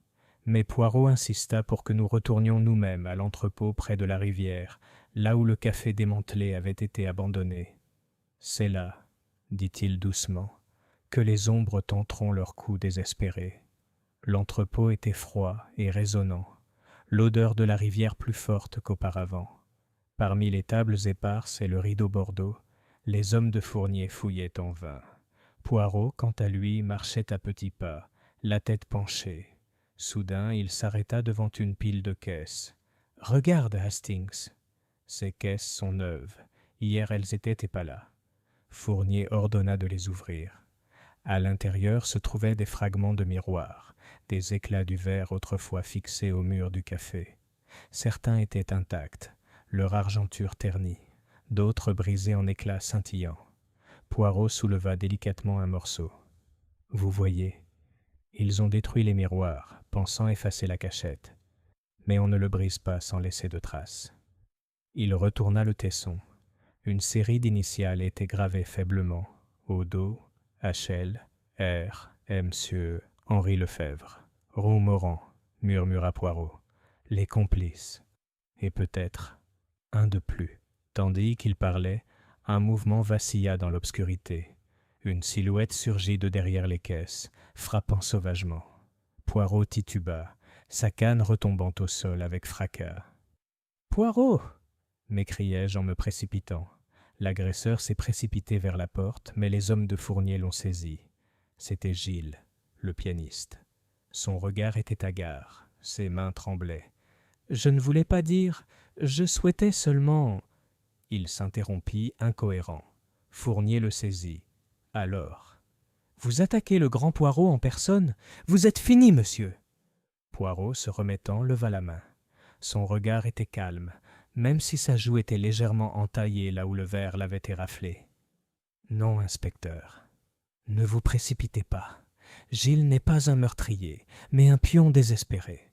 Laissez-le parler. » Le pianiste s'effondra sur une caisse, la voix brisée.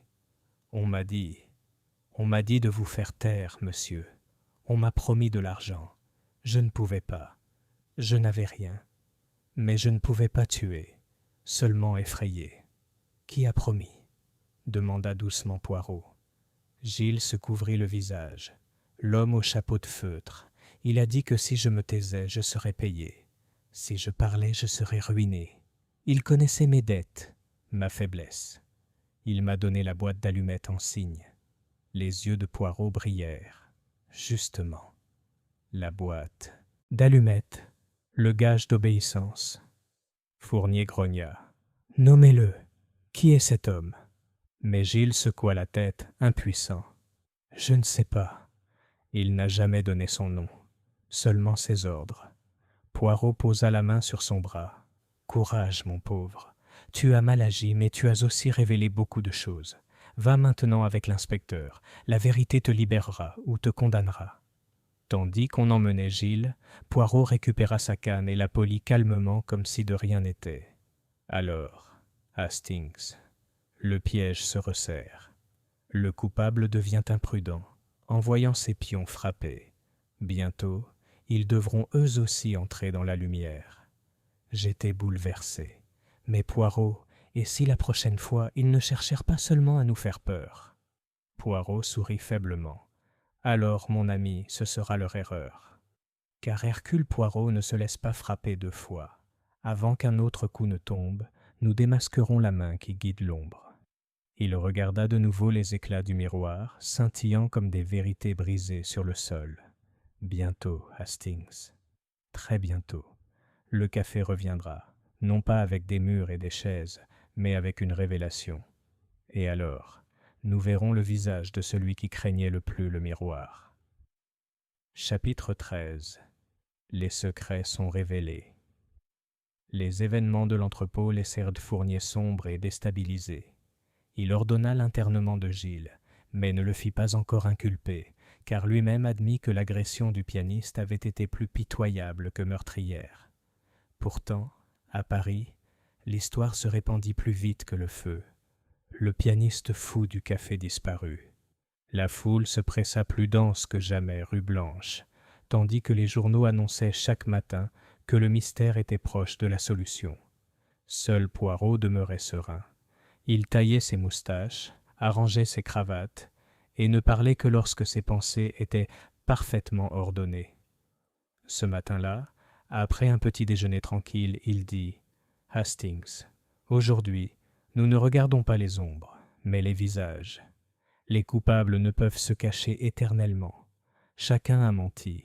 Nous allons maintenant les passer au crible jusqu'à ce qu'il ne reste plus qu'une seule vérité. » Notre première visite fut chez Roux, le libraire. Sa boutique sentait la poussière et l'encre, les étagères encombrées de volumes. Il nous reçut avec aigreur, serrant un registre contre sa poitrine. « Vous me persécutez sans raison, grommela-t-il. Oui, je me suis disputé avec madame Lefebvre, oui, je lui devais quelques francs, mais m'accuser de cette folie est ignoble. » Le regard de Poirot était doux. « Monsieur, vous craignez les dettes plus que le déshonneur. C'est évident. Mais dites-moi, pourquoi vos initiales figurent-elles sur les papiers secrets de Lefebvre? Roux rougit. Ce n'est pas moi. Il y a beaucoup de Roux à Paris. Peut-être un autre. Peut-être, dit doucement Poirot. Pourtant, on vous a vu près de l'entrepôt à l'aube. Vous portiez quelque chose. Un paquet. Qu'est-ce que c'était? Le libraire balbutia. Que des livres, monsieur. De vieux livres, à vendre aux marchands du quai. Poirot inclina la tête, satisfait, mais en partant, je vis une lueur dans ses yeux. Un mensonge, Hastings, mais un mensonge par nécessité, non par malveillance. Roux se protège de la disgrâce, non du crime. Notre visite suivante fut celle de Sabine Aubry. Elle nous reçut dans son petit logement, sa couture mise de côté, le visage pâle de fatigue. « Ma sœur est toujours portée disparue, » dit-elle amèrement, « et vous perdez votre temps avec vos questions. » Poirot s'inclina. « Au contraire, mademoiselle, chaque question nous rapproche d'elle. Dites-moi, pourquoi avez-vous ordonné à Colette de brûler les lettres ?» Les yeux de Sabine lancèrent des éclairs. « Parce que c'est du poison. Il nous lie au péché d'un mort. Je voulais la protéger. » Ou bien, dit Poirot doucement, vous souhaitiez protéger quelqu'un d'autre, quelqu'un encore en vie. Ses lèvres s'entr'ouvrirent, mais aucun mot ne sortit. Elle se détourna, les épaules tendues. Poirot ne la pressa pas, mais tandis que nous descendions l'escalier, il murmura « Ah, Hastings, elle aussi cache bien plus que du chagrin. Il y a là un savoir qu'elle craint d'avouer. » Ce soir-là, Morand lui-même vint nous trouver à l'hôtel, l'air agité. Il jeta ses papiers sur la table, le crayon vert tremblant entre ses doigts. « Poirot, tu dois m'écouter. J'ai déchiffré d'autres lettres. Les initiales. Il y a aussi S. Pas seulement R et Monsieur S. Ce doit être Sabine Aubry. » Poirot examina les feuilles calmement. « En effet. Mais en êtes-vous certain? Ou lisez-vous ce que vous souhaitez voir ?» La voix de Morand se brisa. « Je le jure. Elle est impliquée. Elle en sait plus qu'elle ne l'avoue. Et peut-être Colette aussi. Oui, peut-être ont-ils aidé madame dans ses manigances. » Poirot le regarda fixement. « Ou peut-être, monsieur, vous accusez-vous pour détourner l'attention de vous-même. Vous qui avez menti au sujet du théâtre, vous qui avez rencontré Colette en secret. » Morand pâlit, son audace s'effondrant. « Elle m'a fait confiance, c'est tout. Je ne lui ferai jamais de mal. » Poirot tapota les papiers. « On verra bien. Demain, je vous réunis tous à nouveau. Et alors, enfin, la pièce atteindra son apogée. » Alors que Morand s'éloignait, Fournier se pencha vers Poirot. « Vous en êtes certain, alors? Vous connaissez le coupable ?» Poirot sourit faiblement. « J'en sais assez, inspecteur. Les pièces sont prêtes, le rideau est prêt. Demain, nous les rassemblerons sous l'horloge arrêtée, et demain les coupables se trahiront. » Il toucha le sol avec précision. Le café a disparu, certes, mais ses secrets demeurent. Et les secrets parlent toujours, si l'on écoute avec ces petites cellules grises. Chapitre 14. Le rassemblement des oiseaux. La soirée était fraîche, même si les bourgeons printaniers frémissaient sur les platanes de la rue Blanche. Sur l'insistance de Poirot, les suspects furent de nouveau convoqués dans la coquille vide du café. C'était une étrange assemblée, une salle nue, des bougies ruisselant sur des tables empruntées, des éclats de miroirs empilés discrètement dans un coin. La grande horloge de la gare se dressait au-dessus de nous, ses aiguilles toujours fixées à l'éternelle heure 15. L'inspecteur Fournier présidait avec arrogance, mais c'était Poirot qui commandait la scène. Il se tenait au centre, sa canne reposant légèrement sur sa jambe, le regard brillant d'une assurance tranquille. « Mesdames, messieurs, » commença-t-il d'une voix claire comme un glas, « ce soir nous terminons la petite pièce. Vous êtes assis ici, non pas comme accusateurs, mais comme témoins, car la vérité éclatera. Nous savons déjà que le café a été démantelé et non détruit. Nous savons déjà que les miroirs cachaient des secrets, les oiseaux de porcelaine des papiers. Nous savons déjà qu'il existe des lettres qui parlent de complices. Mais la question demeure. Qui craignait le plus ces secrets? Un murmure agité agita le cercle. Le regard de Poirot se posa sur Roux. « Monsieur le bibliothécaire, vous vous êtes disputé avec Madame Lefebvre. Vous craignez son registre, et votre initiale R apparaît dans les journaux. Mais je vous le dis, vous n'êtes pas l'architecte. Vous êtes mesquin, certes, et peut-être malhonnête, mais pas assez audacieux pour détruire un café entier. » Roux s'affaissa de soulagement, puis fronça les sourcils d'être si exposé. Poirot se tourna vers Gilles. « Et toi, mon pauvre musicien, tu as essayé de me frapper, oui, mais sur ordre d'autrui. Tu es faible, pas méchant. Toi non plus, tu n'es pas l'architecte. » Le pianiste pleurait doucement, ses mains tremblant comme s'il cherchait des touches qui n'étaient pas là. Puis Poirot se tourna vers Morand. « Monsieur l'écrivain, vous avez menti. Vous avez inventé des scènes. Vous en saviez trop sur les lettres. Et pourtant, je ne vois en vous que du calcul, mais du désespoir. Vous rêviez de drames, de tragédies, pour remplir vos pages. Mais vous n'en êtes pas le cerveau. » Morand devint rouge écarlate, serra son crayon comme pour disparaître dedans. Un silence s'abattit. Tous les regards se tournèrent vers Sabine Aubry. Son visage était pâle, mais ses yeux sombres brillaient de défi. La voix de Poirot s'adoucit. « Et nous en venons à vous, mademoiselle. Vous avez réprimandé votre sœur pour avoir lu les lettres. Vous l'avez suppliée de les brûler. Pourquoi? Parce qu'elles vous impliquaient. Votre initiale, S, figure sur la liste des associés de Lefebvre. Vous, la couturière laide, la fidèle servante, vous étiez en vérité la complice silencieuse. Vous avez cousu plus que des vêtements. Vous avez cousu ensemble les secrets du métier d'Henri Lefebvre. » Sabine se leva d'un bond. « Des mensonges! Jamais! Jamais! Jamais !» Les yeux de Poirot brillèrent. Pourtant, qui d'autre avait accès quotidiennement au tiroir, au registre, à l'arrière-boutique? Qui d'autre faisait taire Colette, lui interdisait de parler? Qui d'autre remplaçait les lys abîmés, surveillait l'horloge qui avançait d'1 minute, savait que la tarte de 4h15 marquait le passage du temps? Qui d'autre pouvait orchestrer cette disparition avec l'aide d'hommes, de charrettes et d'un sergent corrompu? Le souffle de Sabine s'accéléra, ses joues se colorèrent. « Je ne cherchais qu'à protéger ma sœur. » La voix de Poirot se fit plus aiguë. « Non, mademoiselle, vous avez cherché à vous protéger. Vous craignez que les lettres ne vous démasquent. Vous craignez que Madame Lefebvre ait découvert votre rôle dans le commerce de son mari. Alors, vous avez organisé l'enlèvement, l'effacement, le silence. Mais vous avez mal calculé. Madame elle-même a résisté, et maintenant elle aussi a disparu. » Un hoquet de surprise s'éleva dans la salle. Fournier s'avança. « Alors vous accusez Sabine Aubry ?» Poirot leva la main.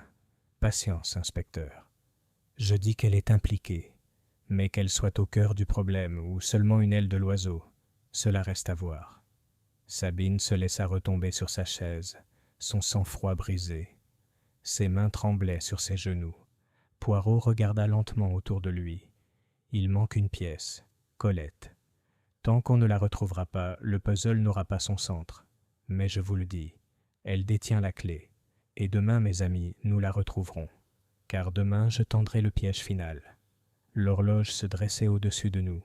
Ses aiguilles figées marquaient le quart silencieux et moqueur. Poirot leva sa canne et la désigna. « Souviens-toi toujours. 16h15. L'heure où la tarte n'est pas venue. L'heure où le café a fermé. L'heure où la vérité a commencé.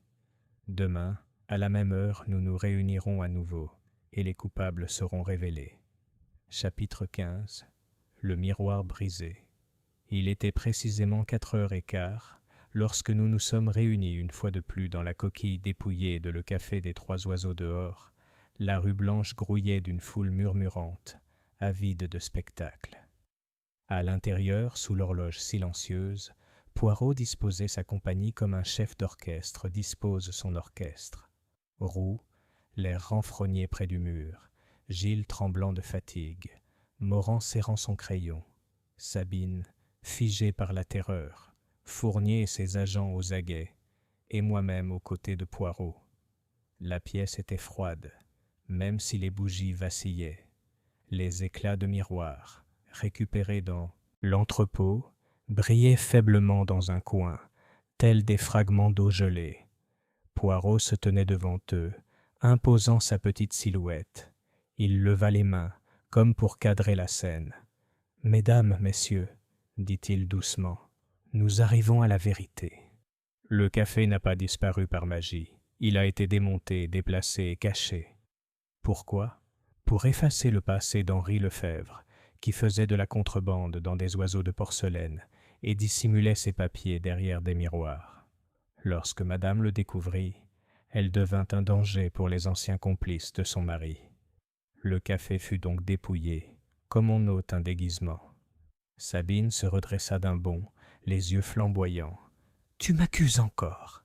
Toujours moi. » Poirot inclina la tête. « En effet, mademoiselle, vous avez joué votre rôle. Votre initiale était parmi les partenaires. Vous avez cherché à faire taire votre sœur. Mais vous n'étiez pas seul. » Il désigna soudain Morand. « Et vous, monsieur, l'écrivain, vous avez menti, vous avez inventé des scénarios, vous avez caché que Colette vous avait apporté les lettres. Vous saviez qu'elle parlait de noms, de dettes, de trahison. Et vous avez cherché à les utiliser, pour le drame, comme moyen de pression, pour votre propre profit. Vous êtes empêtré, mais pas l'araignée. » Morand s'effondra sur sa chaise, le visage gris. Poirot se tourna lentement vers Roux. « Monsieur le libraire, vos initiales sont également apparues. Vous vous êtes disputé avec madame, certes. Mais vous êtes lâche, vous n'osez pas. Vous tricheriez sur une facture, mais vous n'orchestreriez pas une disparition. » Roux marmonna avec colère, mais le soulagement traversa ses traits. Le silence s'épaissit. La voix de Poirot se réduisit à un murmure. Le véritable architecte est un autre. Celui qui portait le chapeau de feutre. Celui qui commandait Gilles, qui soudoyait Moreau, qui déposait le faux billet à la porte des Aubry. Celui qui craignait le plus les miroirs, car il comportait le souvenir d'un partenariat. Ses yeux brillaient. Et maintenant, on le démasque. Il frappa le sol de sa canne. À ce signal, une porte s'ouvrit et deux agents entrèrent, escortant une silhouette pâle et tremblante, Colette Aubry. Sabine cria et se précipita, mais Poirot leva la main. « Soyez tous attentifs, car c'est Colette qui apporte le dernier morceau. » La jeune fille, serrant un petit paquet, parla d'une voix basse et tremblante. « On m'a emmenée dans une maison près de la rivière. On m'a dit de brûler ces lettres, sinon je ne serais pas libérée. Mais je les ai cachées. Je me suis échappée ce matin. » Elle tendit le paquet à Poirot. Il déplia les dernières lettres avec grand soin. « Voyez ici, mes amis. Henri Lefebvre n'écrit pas seulement sur R, de M, de S. Il écrit aussi de V, le partenaire qui a fourni un passage sûr, qui a gardé les comptes cachés, qui a promis une protection. Madame Vautrin. » Tous les regards se tournèrent vers la femme corpulente au terrier, qui rôdait aux abords de chaque réunion, son châle serré contre elle, le regard attentif. Elle laissa échapper un rire bref et sec. « Vous me prenez pour un imbécile, monsieur. Oui, j'étais l'associé. J'ai financé Henri, j'ai organisé les transports. À sa mort, j'ai craint d'être découvert. Madame Lefebvre s'en doutait. Elle ne voulait pas se taire. Alors oui, j'ai payé les hommes, j'ai soudoyé Moreau, j'ai fait effacer le café. Mieux vaut une maison disparue qu'un scandale qui me ruinerait. Mais un meurtre ? Non, je ne l'ai pas touchée. Elle a pris la fuite dans la confusion. » Les yeux de Poirot brillèrent de triomphe. « Vous avouez, madame, mais trop tard. Vous craignez les miroirs, car Henri y avait gravé votre initiale. Vous avez cherché à les briser, à effacer votre culpabilité. Mais vous avez oublié. La vérité comme le verre blesse même brisé. » Le visage de Vautrin s'affaissa. Le terrier gémit dans ses bras tandis que les agents s'avançaient. Fournier, grave, l'a emmené en garde à vue. Alors, c'était toi depuis le début. Poirot s'inclina légèrement. Oui, inspecteur. Le café a disparu parce qu'elle l'a voulu. Mais Madame Lefebvre elle-même, il faut encore la retrouver. Vivante, je crois. Car le crime ici était la dissimulation, pas le meurtre. Il leva les yeux vers l'horloge figée. 14h15, l'heure de l'absence. Mais bientôt, Hastings, nous retrouverons la présence. Demain, à la même heure, je vous révélerai toute l'histoire. Les bougies s'éteignirent, les ombres s'allongèrent, et dans cette pièce vide, le dernier masque était tombé. Pourtant, le mystère n'était pas clos. Le café pourrait revenir, et avec lui, le jugement dernier. Chapitre 16. Poirot explique à 4h15 le lendemain, l'heure qui était devenue un refrain. Nous nous sommes réunis une fois de plus dans la coquille creuse de Le Café des Trois Oiseaux. La foule se pressait à l'extérieur, murmurant comme une marée agitée. Mais à l'intérieur, la pièce était silencieuse, à l'exception du grincement des chaises et du faible tic-tac de la montre de poche de Poirot. Les suspects étaient là, abattus et craintifs. Roux, voûté sur sa chaise, Morand, pâle et en sueur, Gilles, abattu après son attaque imprudente, Sabine, pâle de colère et d'effroi, Colette tremblante à ses côtés, et Madame Vautrin sous bonne garde, son terrier serré contre sa poitrine. L'inspecteur Fournier se tenait à l'écart, l'air sombre, ses agents aux aguets. Poirot se leva, lissant ses manchettes immaculées. Sa voix était basse, mais elle portait avec une force indéniable. « Mesdames, messieurs, l'heure est enfin arrivée. Vous avez menti, vous avez caché, vous avez tremblé, mais maintenant, l'ordre règne. Permettez-moi de vous montrer comment le café a disparu. Pourquoi Madame Lefebvre a disparu, et qui parmi vous est coupable ?» Il commença à faire les 100 pas, les mains jointes derrière le dos. D'abord le café. Il n'a pas disparu dans la nuit par magie. Il a été démantelé avec précision, par des hommes engagés grâce à la bourse de Madame Vautrin, aidés par le sergent Moreau. Les meubles, les miroirs, le comptoir, tout a été emporté dans des charrettes à minuit, tandis que les voisins n'entendaient que le grondement des roues. Pourquoi ? Pas pour le profit. Les tables et les chaises n'ont que peu de valeur. Non, c'était pour effacer les cachettes, les miroirs qui dissimulaient les disques, les oiseaux de porcelaine qui contenaient les papiers, les murs mêmes qui portaient des marques compromettantes. Il s'arrêta, se retourna, les yeux brillants. Deuxièmement, le mobile. Henri Lefebvre était contrebandier. Il utilisait des chargements de porcelaine pour dissimuler des produits de contrebande, des bijoux, peut-être des stupéfiants. Ses partenaires étaient identifiés par leurs initiales, R pour Roux, M for Morand, S pour Sabine, V pour Vautrin. À sa mort, ses associés ont survécu, craignant d'être démasqués. Madame Lefebvre, fière et disciplinée, a découvert des bribes de ces transactions. Elle a menacé de les révéler. Voilà, mes amis, pourquoi le café a été condamné à disparaître. Non pas pour l'argent, mais pour le silence. Un émoi parcourut l'assemblée. Roux murmura un juron. Sabine haleta, les poings serrés. Poirot prit un oiseau en porcelaine sur la table, celui récupéré du mur en plâtre. Il l'ouvrit d'un clic, révélant les papiers pliés à l'intérieur. Voici le dossier. Les miroirs aussi portaient des gravures, des noms, des comptes. Madame Vautrin les redoutait. Elle a payé pour les effacer, pour briser les miroirs, pour réduire le café en poussière. Pourtant, elle n'est pas seule à se sentir coupable. Il fixe Sabine du regard. « Mademoiselle, vous connaissiez les lettres. Vous avez cherché à les détruire. Pourquoi ? Parce que votre nom y figurait. Vous avez aidé Henri par de petites choses, en transportant des colis, en cousant des doublures, en dissimulant des comptes. Vous vous disiez peut-être que ce n'était rien. Mais quand votre sœur a lu les lettres, vous avez paniqué. Vous l'avez suppliée de les brûler. Vous n'êtes pas coupable de meurtre, mais de complicité. Vous êtes coupable de silence. » Sabine s'effondra en sanglots, ses mains couvrant son visage. Poirot se tourna vers Morand. « Monsieur l'écrivain, votre culpabilité est d'une autre nature. Vous avez lu les lettres, vous avez menti sur ce que vous avez vu, vous avez inventé des histoires. Vous n'êtes pas l'architecte, non. Mais vous avez cherché à en tirer profit, à mêler le scandale à votre fiction, à tirer une certaine notoriété de la tragédie. Vous avez mis Colette en danger en l'incitant au secret. Vous êtes coupable de vanité. » Morand s'affaissa, vaincu, son crayon tombant de sa main tremblante. Poirot se retourna vers Roux.